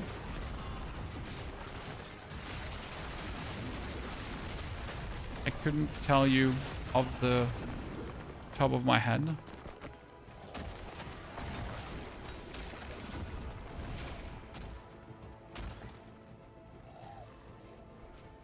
Whoop.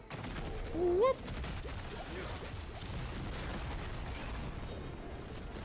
Achillean tuning prism use. Ow. Achillean tuning prism, you say?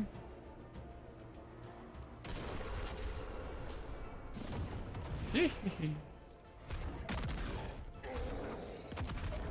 definitely gotta like temper something else on my amulet. That would be great, right? Mr. Slappy Happy Builds. Thank you for the 3rd month of subscription, Slappy. Appreciate it.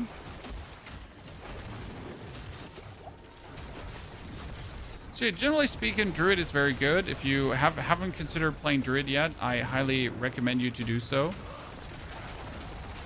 Anyone. I mean, might it be a Companion Druid, might it be the Boulder Druid, but Druid has a lot to offer this season, and it just feels smooth and fun to play. You're gonna get used to that a lot of your damage comes from one of your sets. But I guess like if you've played classes, you just know how important your sets are and how much damage are actually coming from the set, right?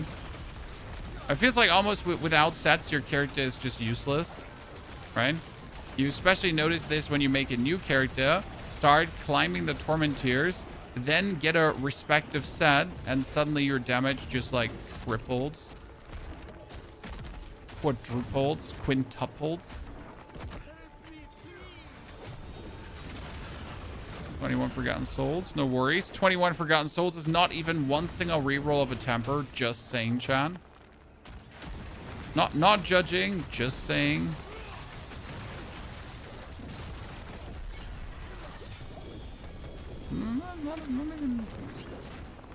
I mean, why would it be, right? Why would it be? I put on the Earth set from Druid and went from 200k to 20 million. Yep. That's just what it is. I kind of want to do one of these mythic tributes, chat, but I need to hold myself back because I owe it to the boys to do a mythic tribute with them.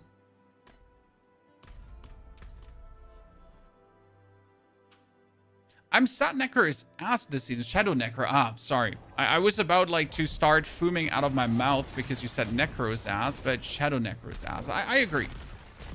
Necro per se is good, right? If you then like that specific Necro build or these specific Necro builds that are good this season, if you don't like them, you're kind of screwed. But that's like the case every season, right? If you like the good builds, you're good. If you don't like the good builds, you're screwed. I mean, I, for example, don't like Whirlwind Barb, so here I am not playing Barb because that seems like the most not interesting build for me. Also don't like Apocalypse Warlock, and here we are making Apocalypse Warlock due to popular demand.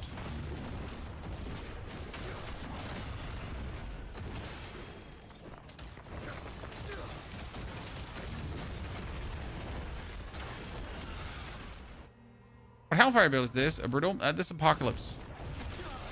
The build where you use your ulti to go, and then you use your ulti to go again. And then again, and then again, and then again. It's a spammable ulti build. Which are always some of the best builds, honestly. Spammable ulti builds are just fun. Usually.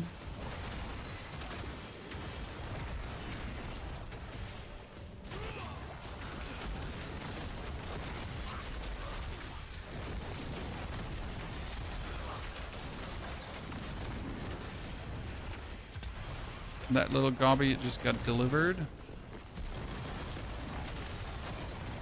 Don't like the Ancient Bros from the Barbarian either. If I'm not mistaken, that's also just a Whirlwind build, but different. Correct me if I'm wrong. Man, I've also seen a Whirlwind Bleed build. The problem was that it's so underperforming, it's not even worth it. And I was really happy when I saw it this morning. It's like, wow, someone made a Whirlwind Bleed build? Be good, please. And then it was like, this can do pit, like, it had all my sadness. Like another one of these, if you hate yourself, just play this instead of the popular build.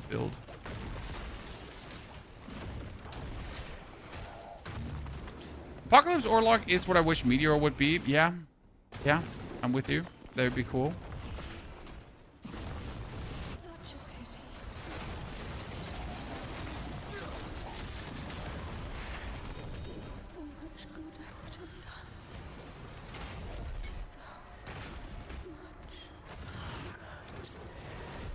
I used Libra Mighty Throw to summon a bunch of ancients. Well, that's good to know. Thank you.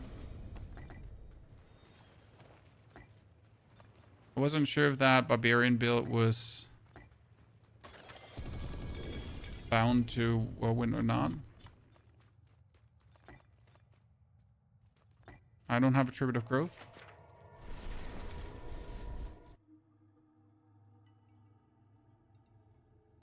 Anything on the floor is APOC lock. No, you're not getting old and blind. It's in the description. In the job description of the APOC lock. That you're not going to see shit. And you're going to say thank you, master.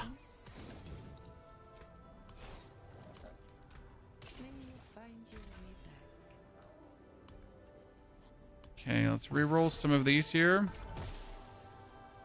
Oba was... I'm still missing ranks in skills. Do you have, ladies and gentlemen, greater affix skill ranks? Because I really don't have many, if any, on my actual builds. Rito cold skills. That was for the Phoba. Nice. Better than what we have there.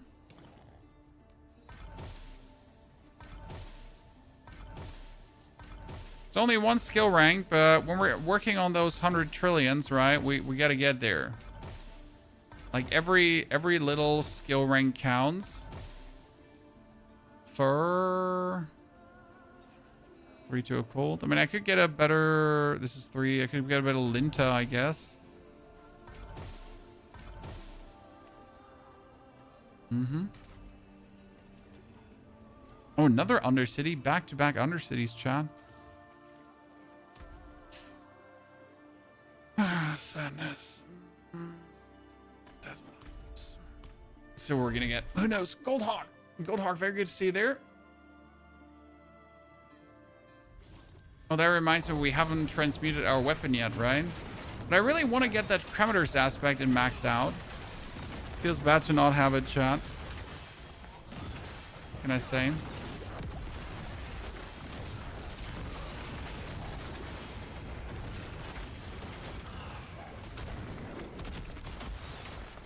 I guess my weapon is not the best, so I could probably just transfigure it.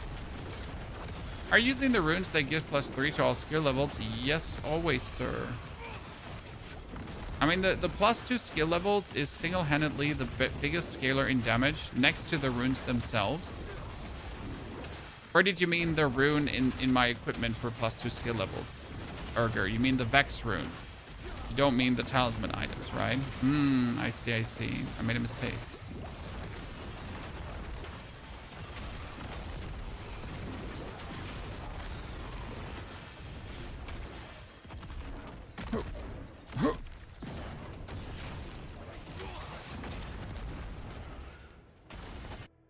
You mean the Vex? Ooh. No, we're not using that right now because it does make us less tanky. Problem is that we have to play doggies. And we have to play doggies because if I don't play doggies, then we are not getting vulnerable. I wish the build had another source of vulnerable than that. It feels like silly to waste a...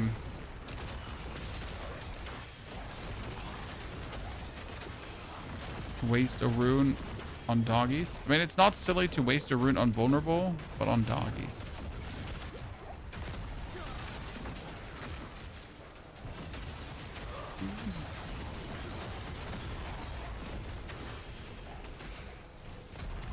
Yeah, useless almost over +3. I play it on my Sentinel build plays it, I think.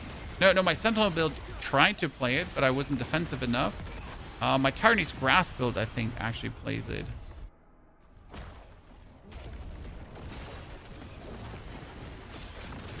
Because the Tiny's Grasp build runs with Temerity, and Temerity's king. I'm actually really happy that so many builds are seeing play with Temerity, generally speaking.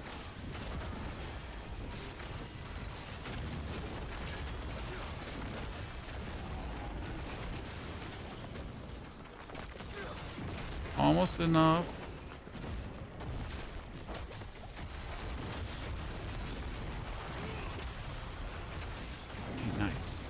So we've now played for 4 hours, 2 hours so far. 2 hours and a half. And we haven't gotten an Echoing Hatred. I'm sad now. Chan. Gold Hog, thank you for your subscription and support, by the way. Gold Hog, very good to see there. So I'm not sure, like, how often are you finding the Echoing Hatred, chat? Tell me. You have strength. I wonder, are your fangs as sharp as mine? What's great? Are you finding it often?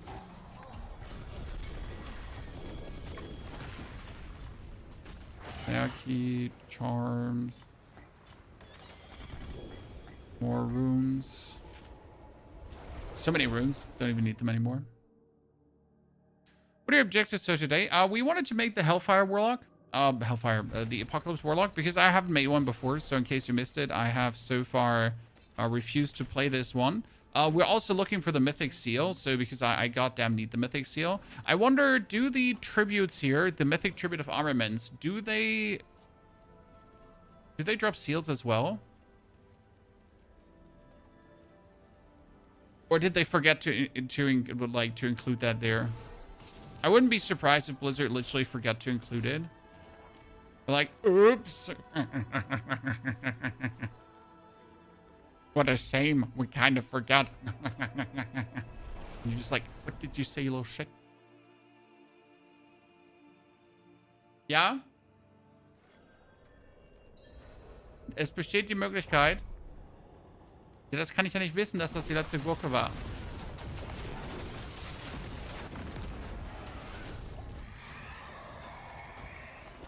The Fiendish Legion. Okay, let's see if we can get 666 ether in a 6er chat.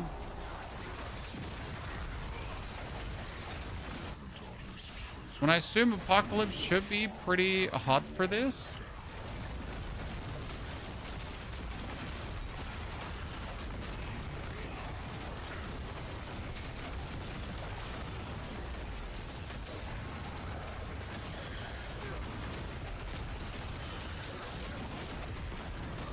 Especially when we get the size increase.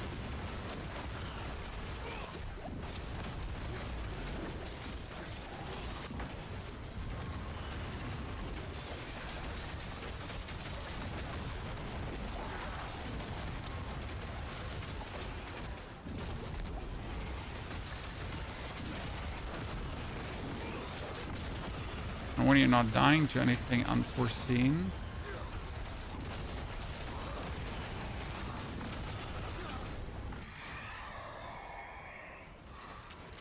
Oh, teeming masses, Reaper Fiends. He's Jaman? Who's Jaman here?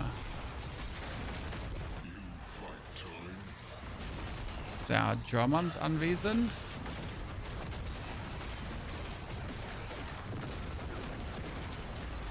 But yes, I'm German.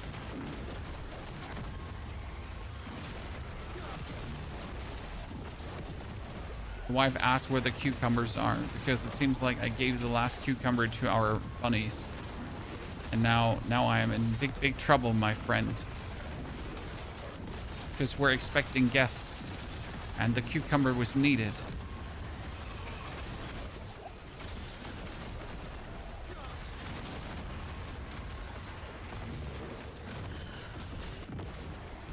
So I have incurred the wrath of the house lady. That means we're not gonna stop gaming today. Save me, chat. I'm gonna pickle. Yep, you could say that. You could indeed say that. I'm surprised how not OP this feels in Infernal Hordes. Mainly because you can't just spam your skill. So like, sure, we get the Infernal Shamambo Bambo, right? And we destroy everything. But I gotta say, for example, playing the Tyranny's Grasp build with the Godslayer Crown just feels way more efficient for this, right? Also, the Hell Fracture build also felt way more efficient, but simply due to the actual spamminess of it. Like, it's just like Apocalypse just feels, you know, nice for the area, but inefficient for the spamminess.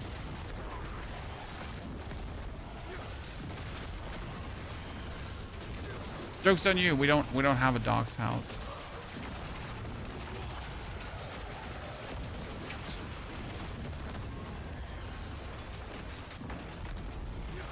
Yeah, the kill speed is not like, well, you have the kills, right? But you're missing the actual like when they spawn that they instantly die, because they have to spawn, they have to like touch your chains, and then then your sigil has to erupt, right?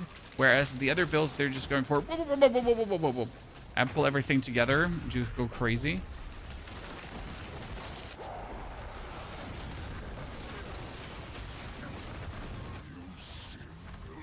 Oh, that mouth is just reforming, chat.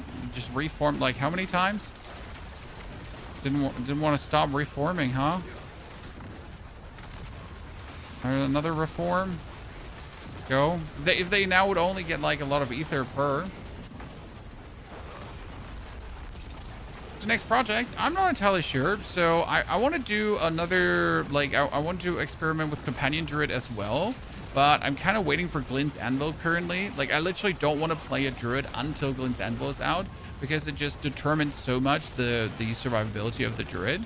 So I'm kind of like in a bind there, not wanting to play before the 13s. But as soon as the 13s actually hits, I want to push the Boulder even further, because the Boulder is just a menace. Like, honestly, I just want to do a whole day of the Boulder play, because once it has like the defenses up, then you can like speed farm pit 120s and beyond, right? And that would be really, really cool.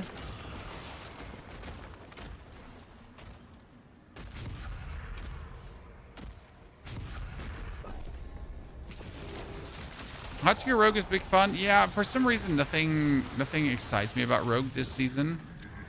Should probably do some Rogue. I mean, we did the Necromancer build that I wanted to do with Army of the Dead. But I gotta say, also the other Necromancer builds don't really have like a big spell over me. I will have to look into minion builds if there's anything interesting there. So an actual minion army build.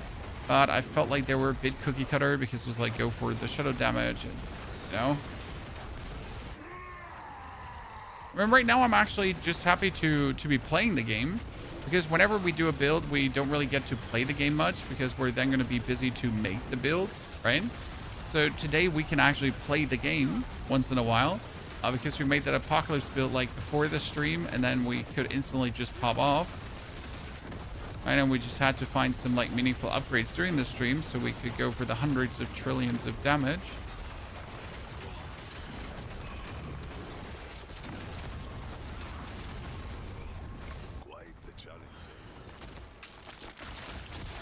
I don't know how you can see anything. I'm not seeing anything, but I don't need to see anything, because I can't die. Like, we made this relatively tanky. I mean, when I say I can't die, like, I mean I almost die. No, like I'm generally not dying much. So we made this a rather tanky version of the build. And then we just nuke things.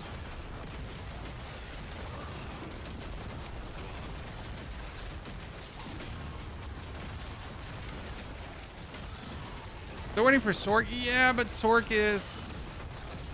I mean, Sork is lightning or bust, and I couldn't be asked. I did look into some of the other Sork builds, but none of them seems to even remotely be functional enough. It's just sad. Okay, that's 400 ether for 6 way forward. I guess that's fine. Nothing special to talk about. Have near perfect gear and still struggle on tier 12. With which build? You gonna think they buff Paladin? So for Paladin, you need to play Clash plus Resolve stacking. So basic skill, Resolve stacking, and then as soon as Glenn's Anvil is out, you're gonna be Undying too. But again, you also have to wait for Glenn's Anvil to really have that working. I know this is not what you would like to hear, and not the news that you're looking for. But Glenn's Anvil is required. It's a very good one.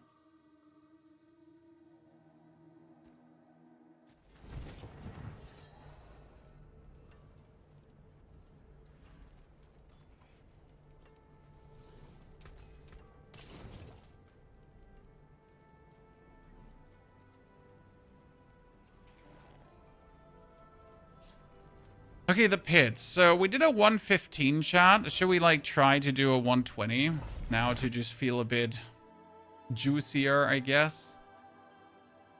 Is this build up? No, this build isn't up yet. We pretty much are trying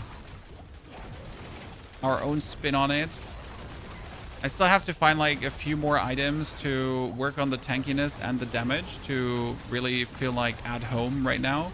I mean, we've reached the 90 trillion damage. That has been the high score so far.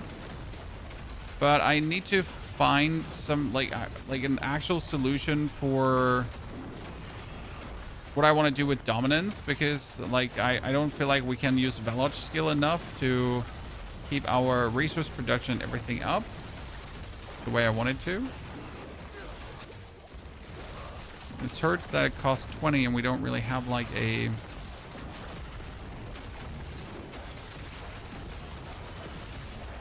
way to produce much more. We need to... Is it recommended to follow pre-build since I'm to 0? No, Blade. You can absolutely play the game completely without a build. It's absolutely possible. There's literally no reason to follow a build.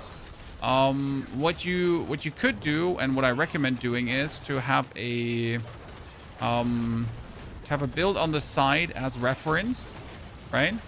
To like see if your decisions are completely off.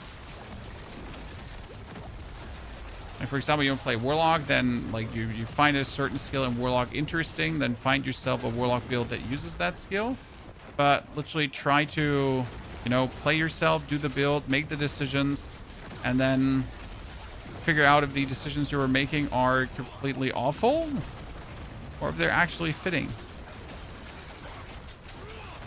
Okay, 120 is currently in a weird spot survival-wise. We're not super dying, but it's also like way more hurtful than 115. They use the armory better. I mean, the armory is a fantastic tool to just use multiple builds. I have saved in there all my Warlock builds that we've been doing. And I pretty much now have a boss killer build, which is my Profane Sentinel.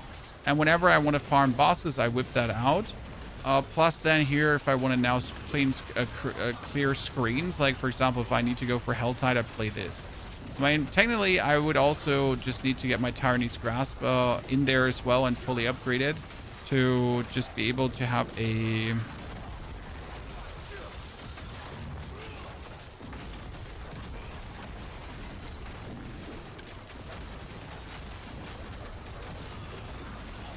We're not dealing any damage against that little shitter here. But he might have also just run out of things.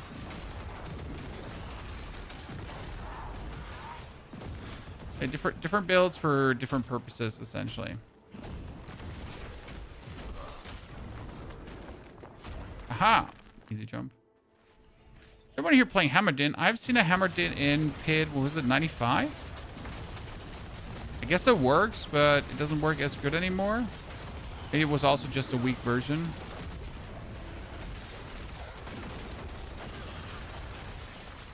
And there's always a world that the version you're seeing of a build is just badly created, right? Doesn't mean because someone made a build of something that's actually the best version of said build. Sometimes there are just really horrible versions of build out there.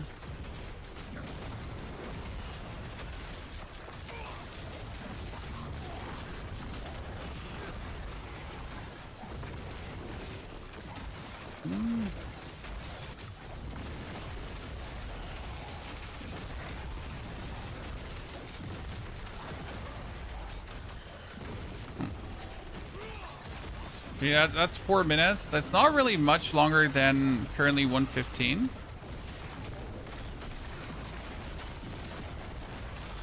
And we still have to kill the boss, so let's see how often the boss will kill us until we really have to get a new flash rate carapace.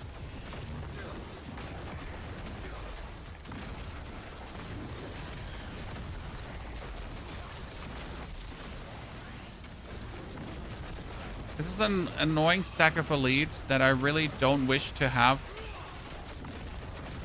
for my... Oh, we just did a big banger hit on him, chat. I don't even know what it was, but it just definitely like sucked the life out of him.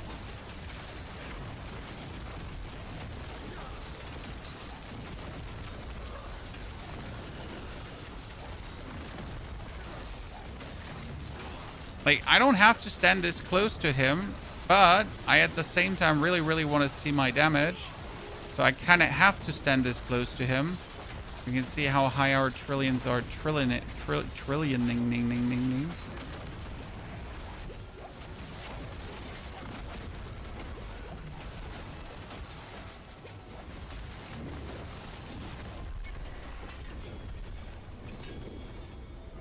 In between, there was like a super giga high hit, and then there were a lot of not so high hits. Okay, unbound all the way to 101. And also to 101. I lost the stone somewhere. 51 trillion is crazy. We had 90 trillion already, Eli.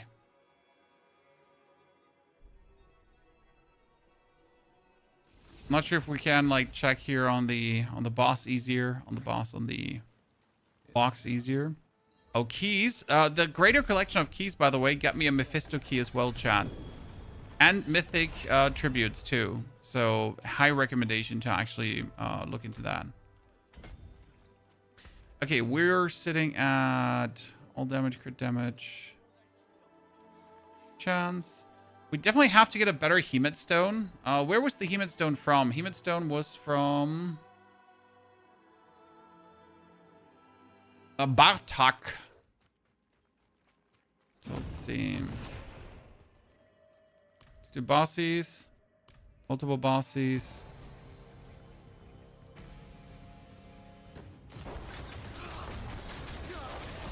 That running. There's 66 trillion. 75. Nothing.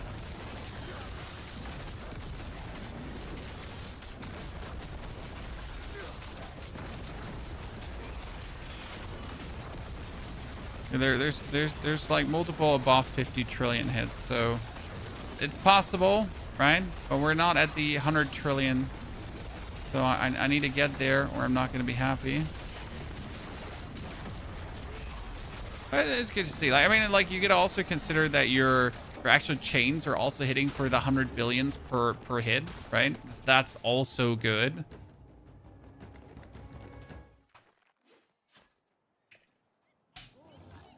Might be that your chains are even doing more damage. What I wonder is, yeah, we're using sigils, right? But if it would be faster, or if it would be intriguing to use the horizon set. If there's a will, there's a way. Oh Jesus, what do I get there? Get something good?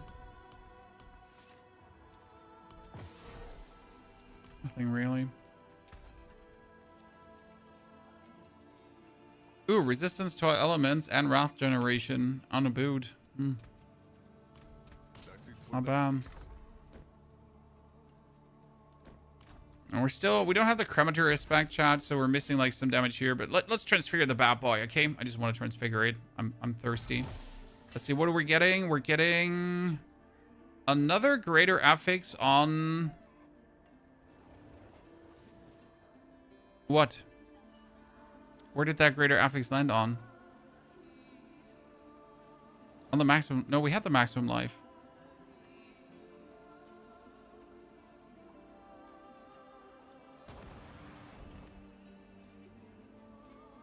I don't know where it landed on. All damage? No, the all damage was greater affix. We locked that. Could be the all damage. Shouldn't have been the all damage. So what I wanted to do... Palace of the Deceiver. How does the Kalian tuning prism works? They add an extra affix? Yes, but only on the amulet. And it can only be supportive affixes. Mine is currently Shadow damage has up to a 15% chance to do increased damage. Which is terrible because I don't do Shadow damage.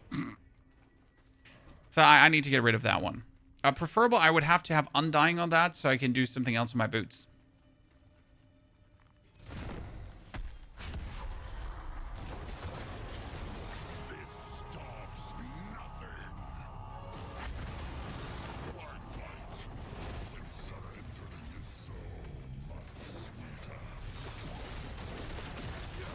How much damage you can take. Boom. Okay, and now the final headshot. Oh, didn't take him down. Oh wow, I stood all the way to the right. I don't accept that.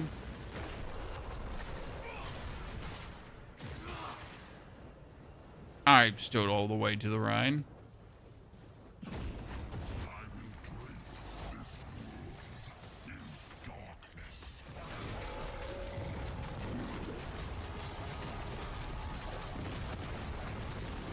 Like, sometimes I don't understand the damage stick of this, because technically you should always do like maximum damage at 100, right? Technically. But sometimes you like do absolutely 0 damage. Sometimes you do all the damage. I mean, obviously it's partially down to crits, right? And that kind of stuff. But it still feels like weird. 74. Use entropic on amulets as well. Yes, you use the Kalian, and then afterwards you can use the entropics. But I would actually not use the entropic. I would just go for a roll and just press your fingers that you get something amazing. Did I not get an amulet? Oh, yeah. Robbery. Robbery, chat. I mean, that's Asheroth. I know there are Asheroth builds out there. No interest. We need better Hemid stones because mine is like good, but not great, right? I have a good Hemid stone to actually keep all of them. So what do you do on amulets? Come closer. You do use your Kalian ones to reroll the affix. And then once you're happy with rerolling the affix, you can actually still either go for entropic or just see whatever comes out. And right now I'm going to go here. You have a chance. Unstoppable enemies get increased damage. Sadly, we don't stun the enemies so much that that's worth it. Making enemies vulnerable has a chance to weaken them. Not too good. You have a chance to gain ferocity when you crowd control an enemy. It's kind of cute, but doesn't do much for us. Becoming endured, unstoppable, no. It's pulling distant enemies and do more damage to them. It's not the best, but all things considered, is fine. Right? I mean, it's definitely better than the one I've had before, because the one I've had before just do nothing. The Vampiric Enchant, so I can take out. Yeah, that's a very good one. It's a fantastic choice. So what he's talking about is, so let's see if we can actually hit it. I like your way of thinking, because it is a source of vulnerable. So what he's looking for is the Vampiric Curse one. Now, obviously, hitting that one is quite harsh, because you might or might never hit that, and always see the sames. By the way, that some of these aspects are weirdly rolled is going to be fixed. Increases damage to distant enemies. That one is actually really good for this build as well, because damage to distant enemies, everything that's not inside of you is distant. Right? Everything that's not right inside of you is distant. Now what we could do is, we actually have crushing on this one. What do I have crushing on that one? We wanted to play... Not crushing. I can take this one now. This has damage overpower stack, vulnerable, critical, everything. Yeah. So I can just normal transfigure this now. So usually you'd use the entropic to actually get a guaranteed quality upgrade. However, you can always just transfigure it and see whatever comes out of it. Right? Because the item quality can potentially be higher, and that's actually nice.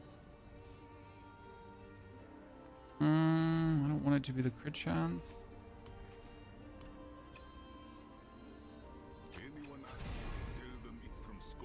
Damage per overpower stack. Yeah, it works. Actually, it would be better if it hits the critical strike damage multiplier.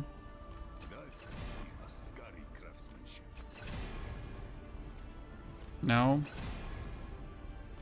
Does anyone know why this has to cost 10 million, by the way, Chad? This is obviously like the final thingy to fix, and like you might get super unlucky. When I have like enough Neath Iron, right? But I might run out of money before I run out of Neath Iron. Thank you. Critical strike damage multiplier might be the better one to hit.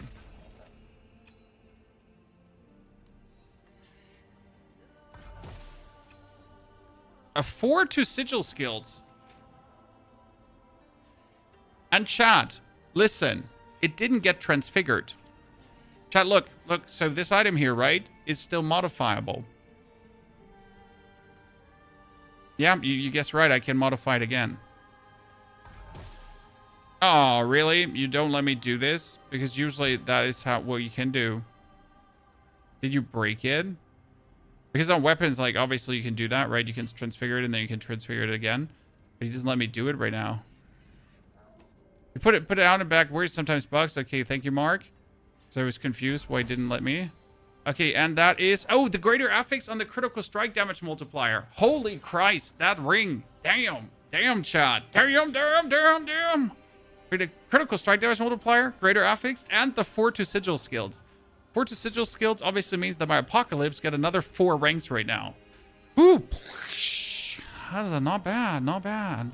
Okay, flash red carapace was from whom again, chat? Flash.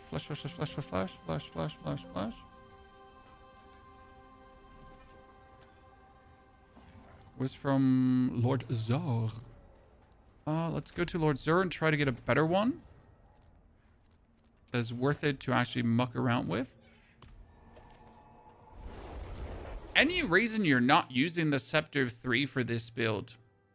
It would give me 15 more rings. Yes, indeed, sir. But the other thing gives me a 200% damage multiplier with critical strike damage multiplier with an all damage multiplier. And usually that leads to more damage than actually playing the Scepter of the 3. Now, it's not wrong to play the Scepter of the 3 if you have a really good Scepter of the 3. However, in order to actually have a better Scepter of the 3 than my weapon I have here right now, the Scepter of the 3 you have would also have to have a greater affix for the crit damage multiplier, and it would have to have like the max rolled aspect, and it would have to have another damage multiplier, and it would have to have weapon damage. So once it has all of these thingies, then it would probably be considered better. Right? Would you rather have fire damage or crit strike on weapon? Both. I mean, both multipliers, right? And then crit chance, because you need crit chance. I mean, my crit chance is only 46%, which is actually pretty low.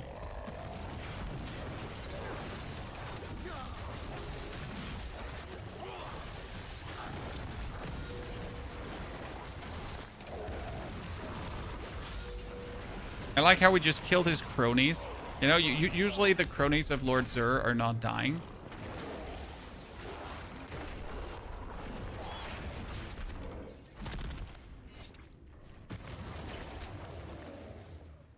Now we got this.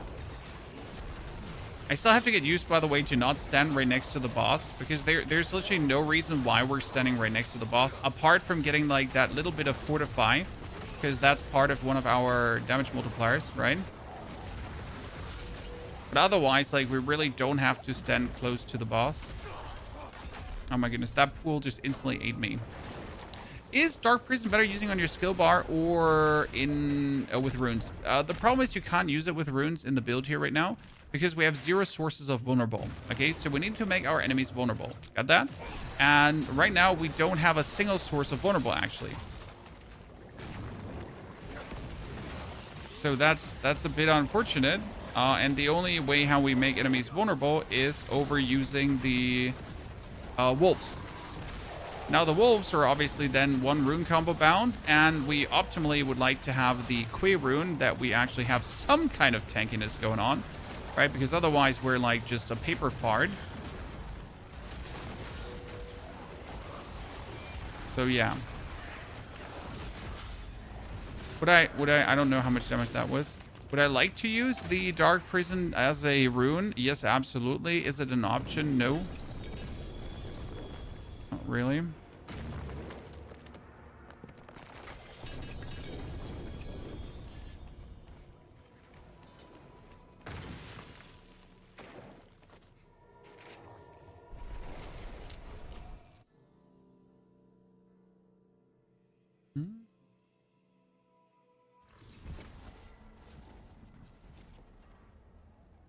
Fire damage multiplier.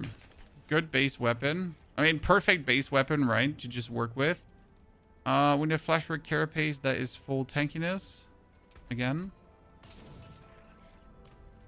Let's do this one here, chat, by the way. Hellfire override. Then equip the Sentinel build.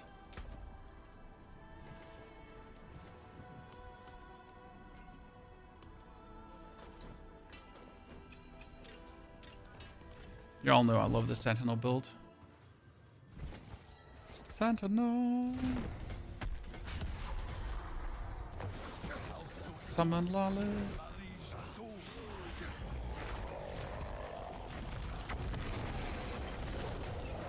In case you haven't watched the video yet, chat, you stack your stacks, you pull out the Sentinel goes bzz, trillions, bzz, trillions.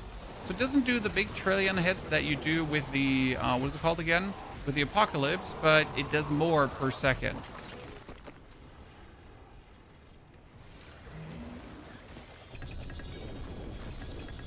A ring with 3 greater affixes? How absolutely useless. But a chest piece with a greater affix might actually turn out to be good. So we got a X-Felt's Corroded Signet, ladies and gentlemen. The worst item in the game for some reason. No one likes X-Felt's. I mean, the promise was kind of intriguing, but it was never good. Then we get a normal chest piece and not even a flash rate carapace. Robbery. How many normal keys do I have left? 44. I mean, we started with 45 this morning, and now I'm at 44. I guess we're doing something correct, right? We've been doing a Sork build this season. I'm struggling with wanting to do a Sork build. Really, because I find it absolutely uninteresting. Like so uninteresting, like it would put me to sleep right away. I mean, look at how many Warlock builds we have made so far, and each Warlock build has been just like kind of fun in their own right. And they're all like unique and stupid and really intriguing. And then I could play Sork and just do lightning Sork spam. Right? I don't doubt that this will be fun to play to a degree, but I just really can't. Okay, flash rid. That's 4 flash rids, chat. Okay, this is maximum life and willpower.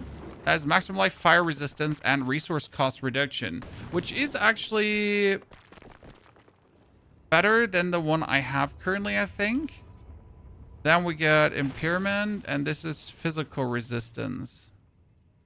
That is willpower and wrath. I mean, weapon damage greater affix is great, but I don't think I'm gonna keep this. You know, I like to keep base weapons. High recommendation, by the way. It never hurts to keep base weapons. Highly X-Fel on a Rupture Barbarian for blood explosions. Okay, that seems like the absolute edge case scenario. Sir. But I'm happy to hear about a possible edge case scenario.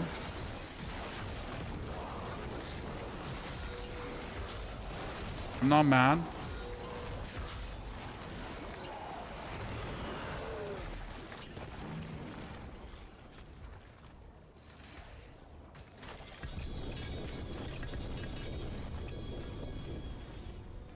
There's another chest armor.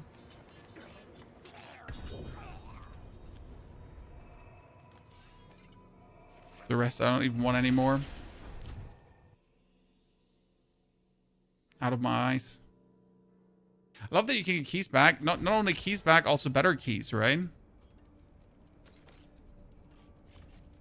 Okay, let's see. Destroy everything. Equip the other build.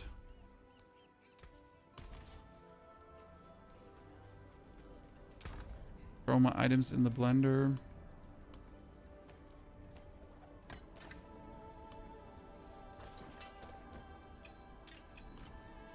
Okay, what do we have? Our current one had willpower, maximum life, thorns, fire resistance. While this one is here, this one has maximum life, fire resistance, and resource cost reduction, which slightly makes this better, right?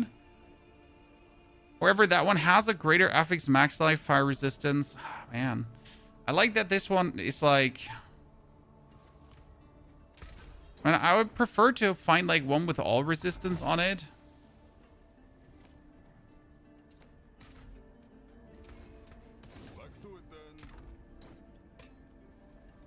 Let's keep this. And then just take this one and unique power reroll. 88. I'll take 88 and then we're going to transfigure it. And I got myself indestructible. Yay. We could also... Wait, I'm still having the wrong one on? Oh, because I didn't save. Where is my...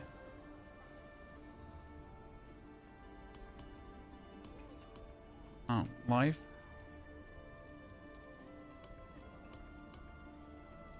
It's the maximum life one.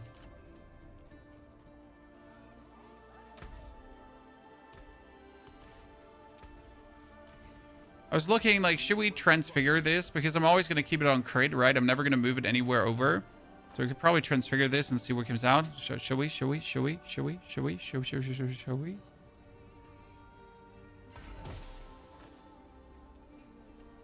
Wow, I got the greater affix to core skills. I'm not technically mad, but I'm also not happy.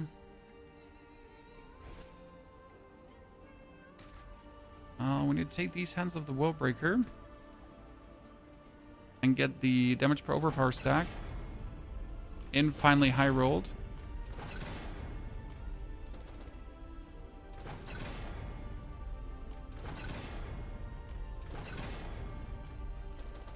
Should we also like go for one-time Mephisto just to see how annoying this is? Because people kept telling me that's like super annoying to do Mephisto with this build. Because he's just like really annoying to deal with. He might just teleport away. Okay, we got indestructible. Wow. Wow. I've been getting like really. I got critical strike chance. Yeah, that's what I'm talking about. That's what I'm talking about, chat. Okay, that's good. We still haven't transfigured this bad boy because I was scared. And I also wanted to have the... No, we did transfigure him. I remember.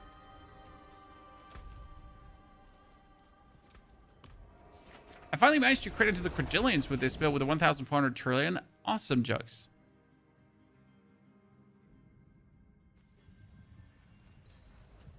Is there going to be an updated build in Tyrant's Grasp? I mean, the build is kind of like maxed, Benny.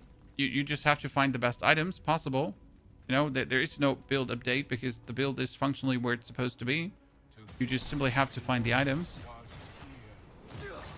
Born of light and of hatred. And to hatred you shall return.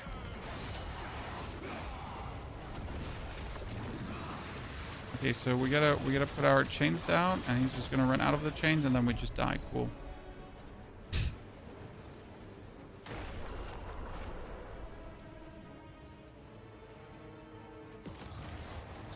I felt that. Felt that.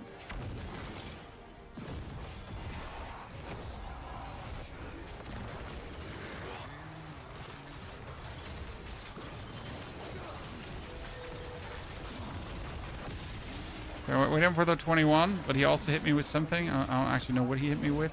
Some fringe benefit.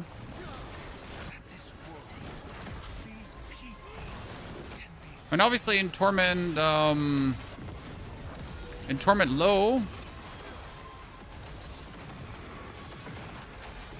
Oh, I Jesus Christ. I stood like one TBD toe in there.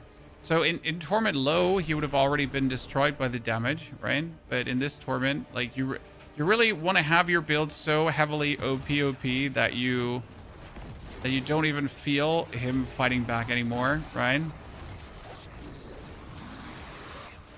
I guess if you get it to the point where you just like do 100 trillion regularly, then I could see me playing this versus him. But until then, definitely not.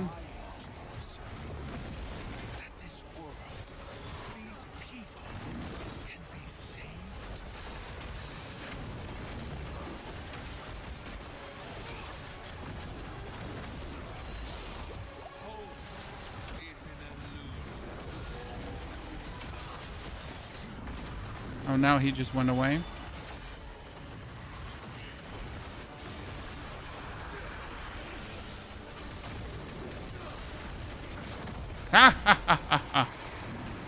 That's a good hit. See, those are the hits I'm talking about, right? But Torment 2, this is Torment 12. So if you hit him for this much, then I can see it. It wasn't. It was a 50 and a 20 together, Lolly.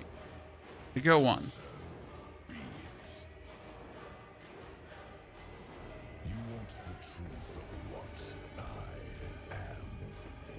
No, I didn't want to. There's a crit chance. 55? Could be higher, is high enough.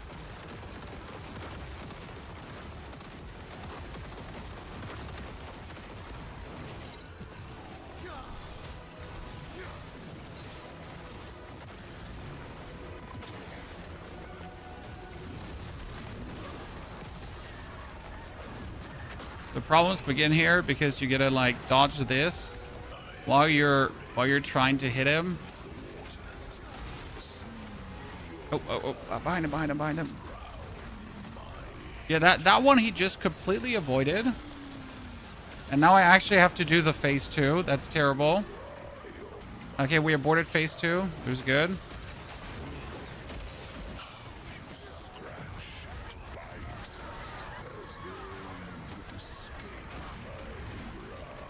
You can damage him in this phase in case you didn't know that, Sean.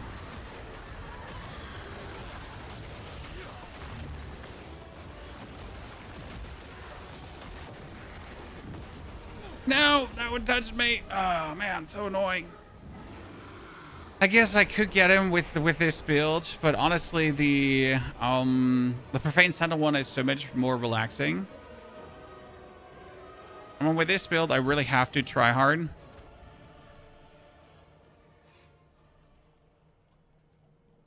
I guess if I had more damage, I would be fine. So we're at 60% crit chance, right?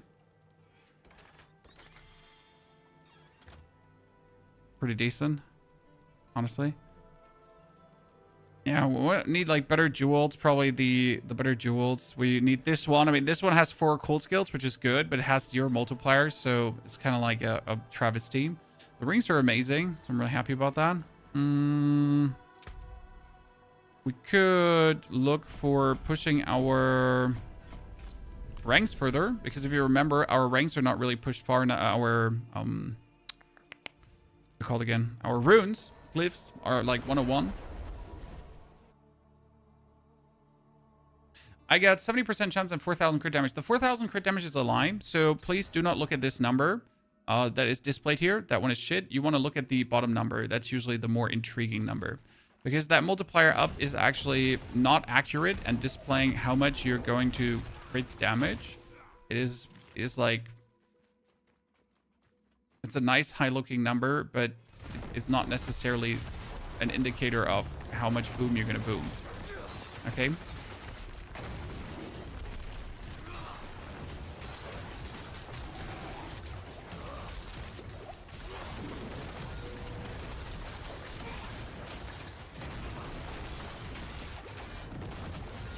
Oh, that was good.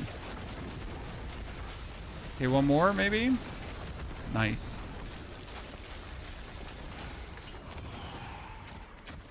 Grandfather be good. You could play Grandfather, but it's not necessarily the best choice for anything.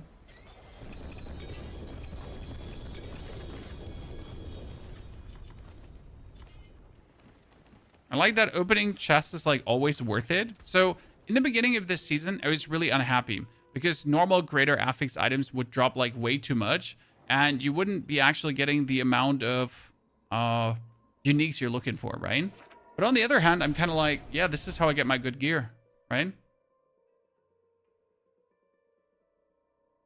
Could you share an easy way to get mythic items? So you're going to go into your Heraldry Cube. Then you're going to take the yellow Tribute of Armaments, and you're going to upgrade them to the legendary armaments. And then you're going to take 5 of those, and you're going to craft yourself a mythic Tribute of Armaments. And that's how you would easily get yourself mythics. I mean, one of these mythic Tributes of Armaments, if you do it the right way, is going to drop around 3 to 4 mythics. 4 is the highest I've gotten so far, averaging out on 3. So yeah, that's how you would get those mythic easily.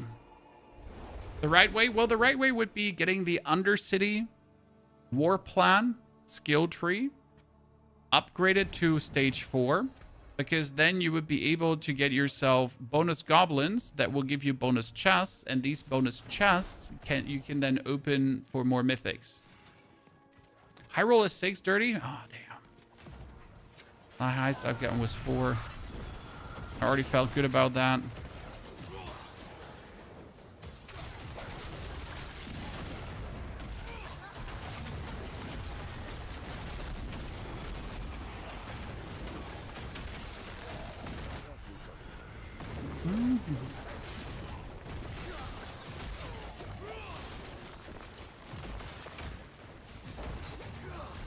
if you get lucky with pranksters, well, regardless of being lucky or unlucky with pranksters, my friend, the right way is and stays that you need to get the Undercity upgrade.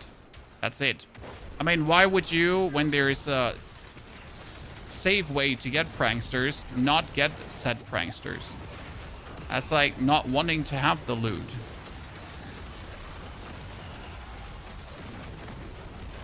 Wann brauchst du mich?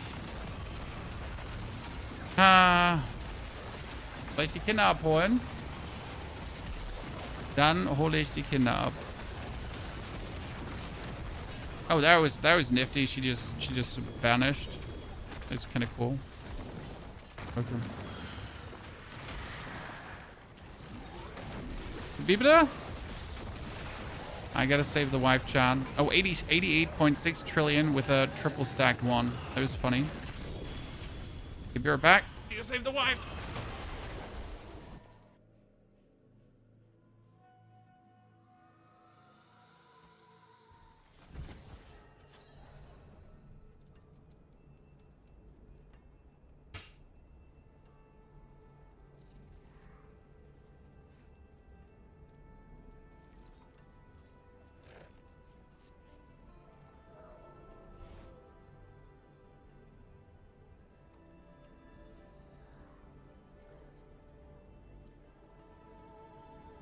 Okay.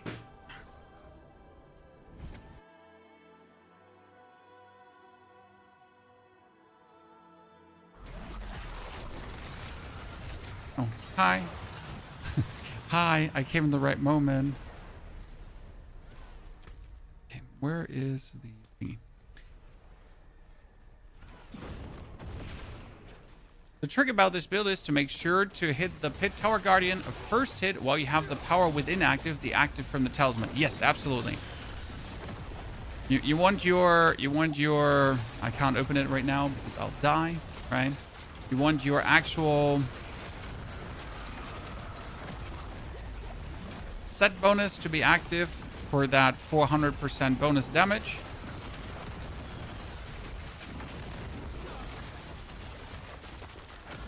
And preferable, he should stand also in the small summoning circle because that would increase your damage as well.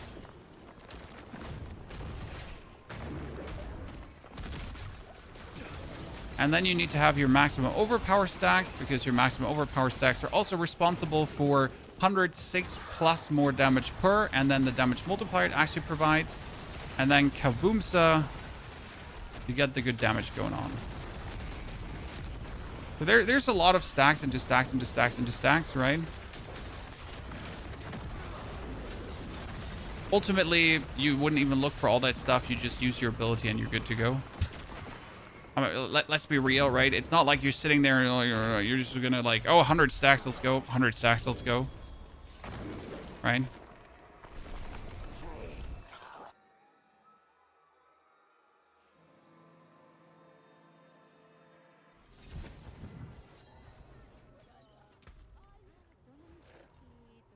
We're doing pit 120. Okay, now with our latest buffs chat. We did a pit 120, I think, in 5 minutes. Let's see if we can do it faster, right? Dying to the first mobs. That's always my preferred modus of operation. Right? If you're not dying to the first mobs in the pit, are you even alive?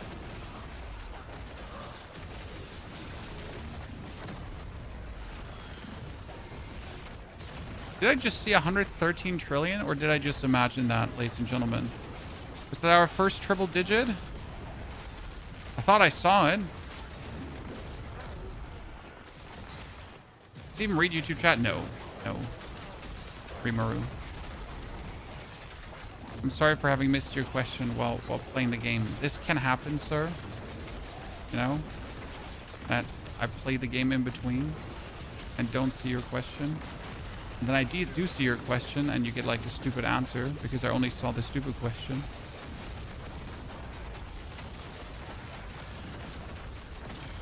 And then I'm not sorry.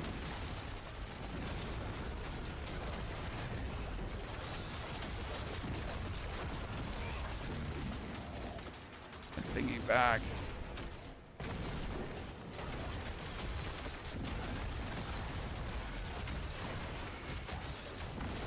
Hey, show the glyphs when you have a chance, yes. We're not doing anything crazy. We're just playing like standard glyphs, pretty much.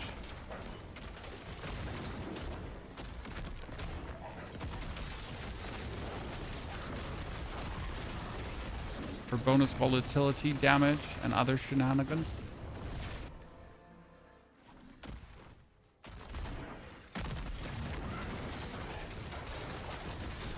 Oh my lord. I don't know what touched me, but something did.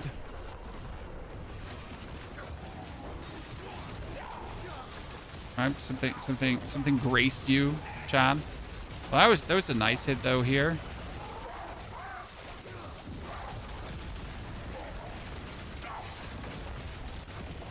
Okay, now he just refuses to die. That's cool, brother. As compared to Grandpa, Grandpa is only ever good when you don't have like a when you don't have like an exceptional weapon, then Grandpa is good. But in most cases, yeah. So that stone thing, he just kills me. Are you playing vulnerable without wolves? I have wolves.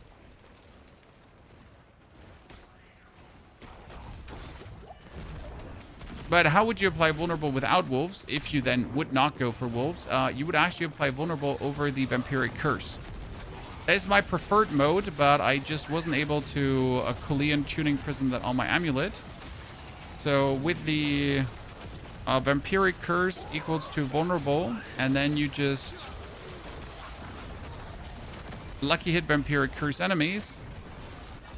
Okay, he just looked at me and I died. Cool. Then you vampiric curse enemies, and since your chains actually have a low hit chance, but they do have like a lot of chains, you're consistently applying vulnerable. See, this is like right now my dislike so far, that we get the build to a nice level of damage, but as you notice there is the world where something just stares at me and we die. So that's the last hurdle we need to overcome. We need to get a bit more defense into the build. I mean, life-wise, we are defensive, so we have 50,000 life. But I wonder if it might be better if I splice a lot of the maximum life we've actually had on items over to...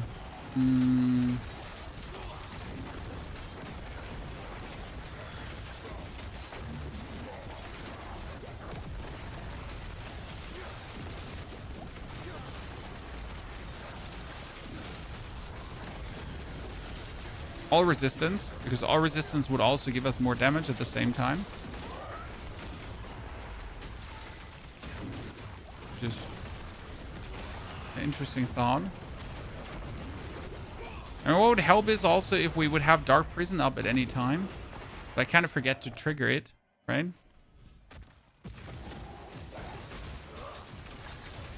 I'm probably also just going to play safer because technically I don't have to run into these enemies, right? I can just stand back here and just kill him from the distance. So I'm definitely playing this one just more like I would play my other builds because I'm just so used to standing inside the opponent, right? With the Tarney's Grass build. Jesus, Tarney. Right, but I don't have to stand inside anyone with this build. I have to like stand maximum range, right? Get these chains out in maximum range and then have these chains do my work for me. Because the sigil obviously has like an insane range and then everything like has insane range. Oh, that was half his HP. Jesus Christ. Chat, what happened? Jeremiah, what hit you there? Man, he just bit the dust there instantly.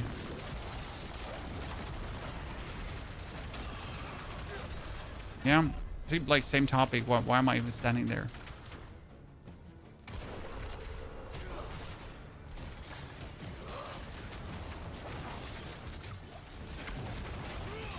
It was a nice hit. Sadly, we couldn't see how much it was because we didn't have him like in... I mean, if 15 trillion doesn't delete his thingy, that 138. Let's go. At least we have our answer how much it was.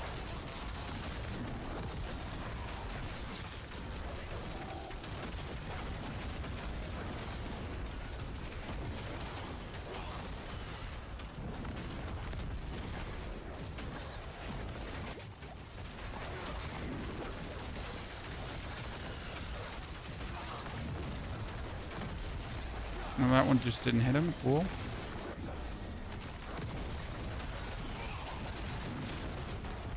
Good. That worked well.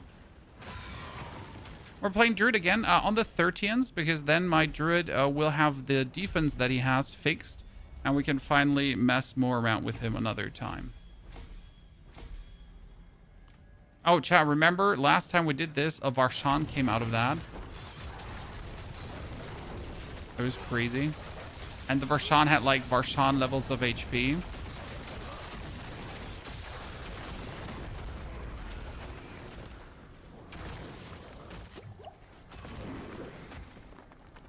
Okay, so 120 done, but again, not as defensive as I would like to be.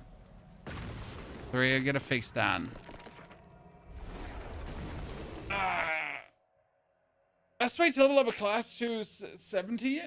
You take the Whisper Caches, and then you just shove it down their throat and make that character max level. Okay? Just like force feed the character.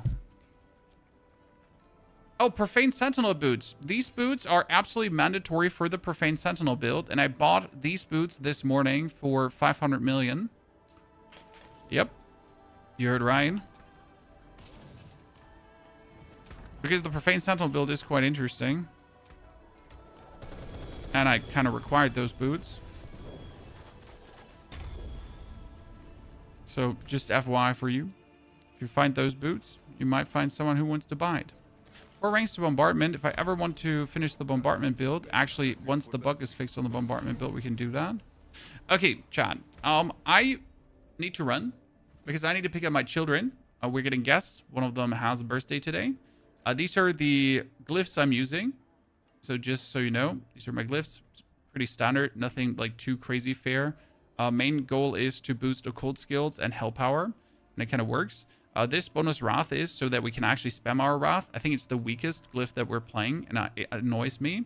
However, the bonus magic here is for the volatility damage and for the overpower stacks, so it does work. It's not too bad to have, but it's also not too amazing to have, right?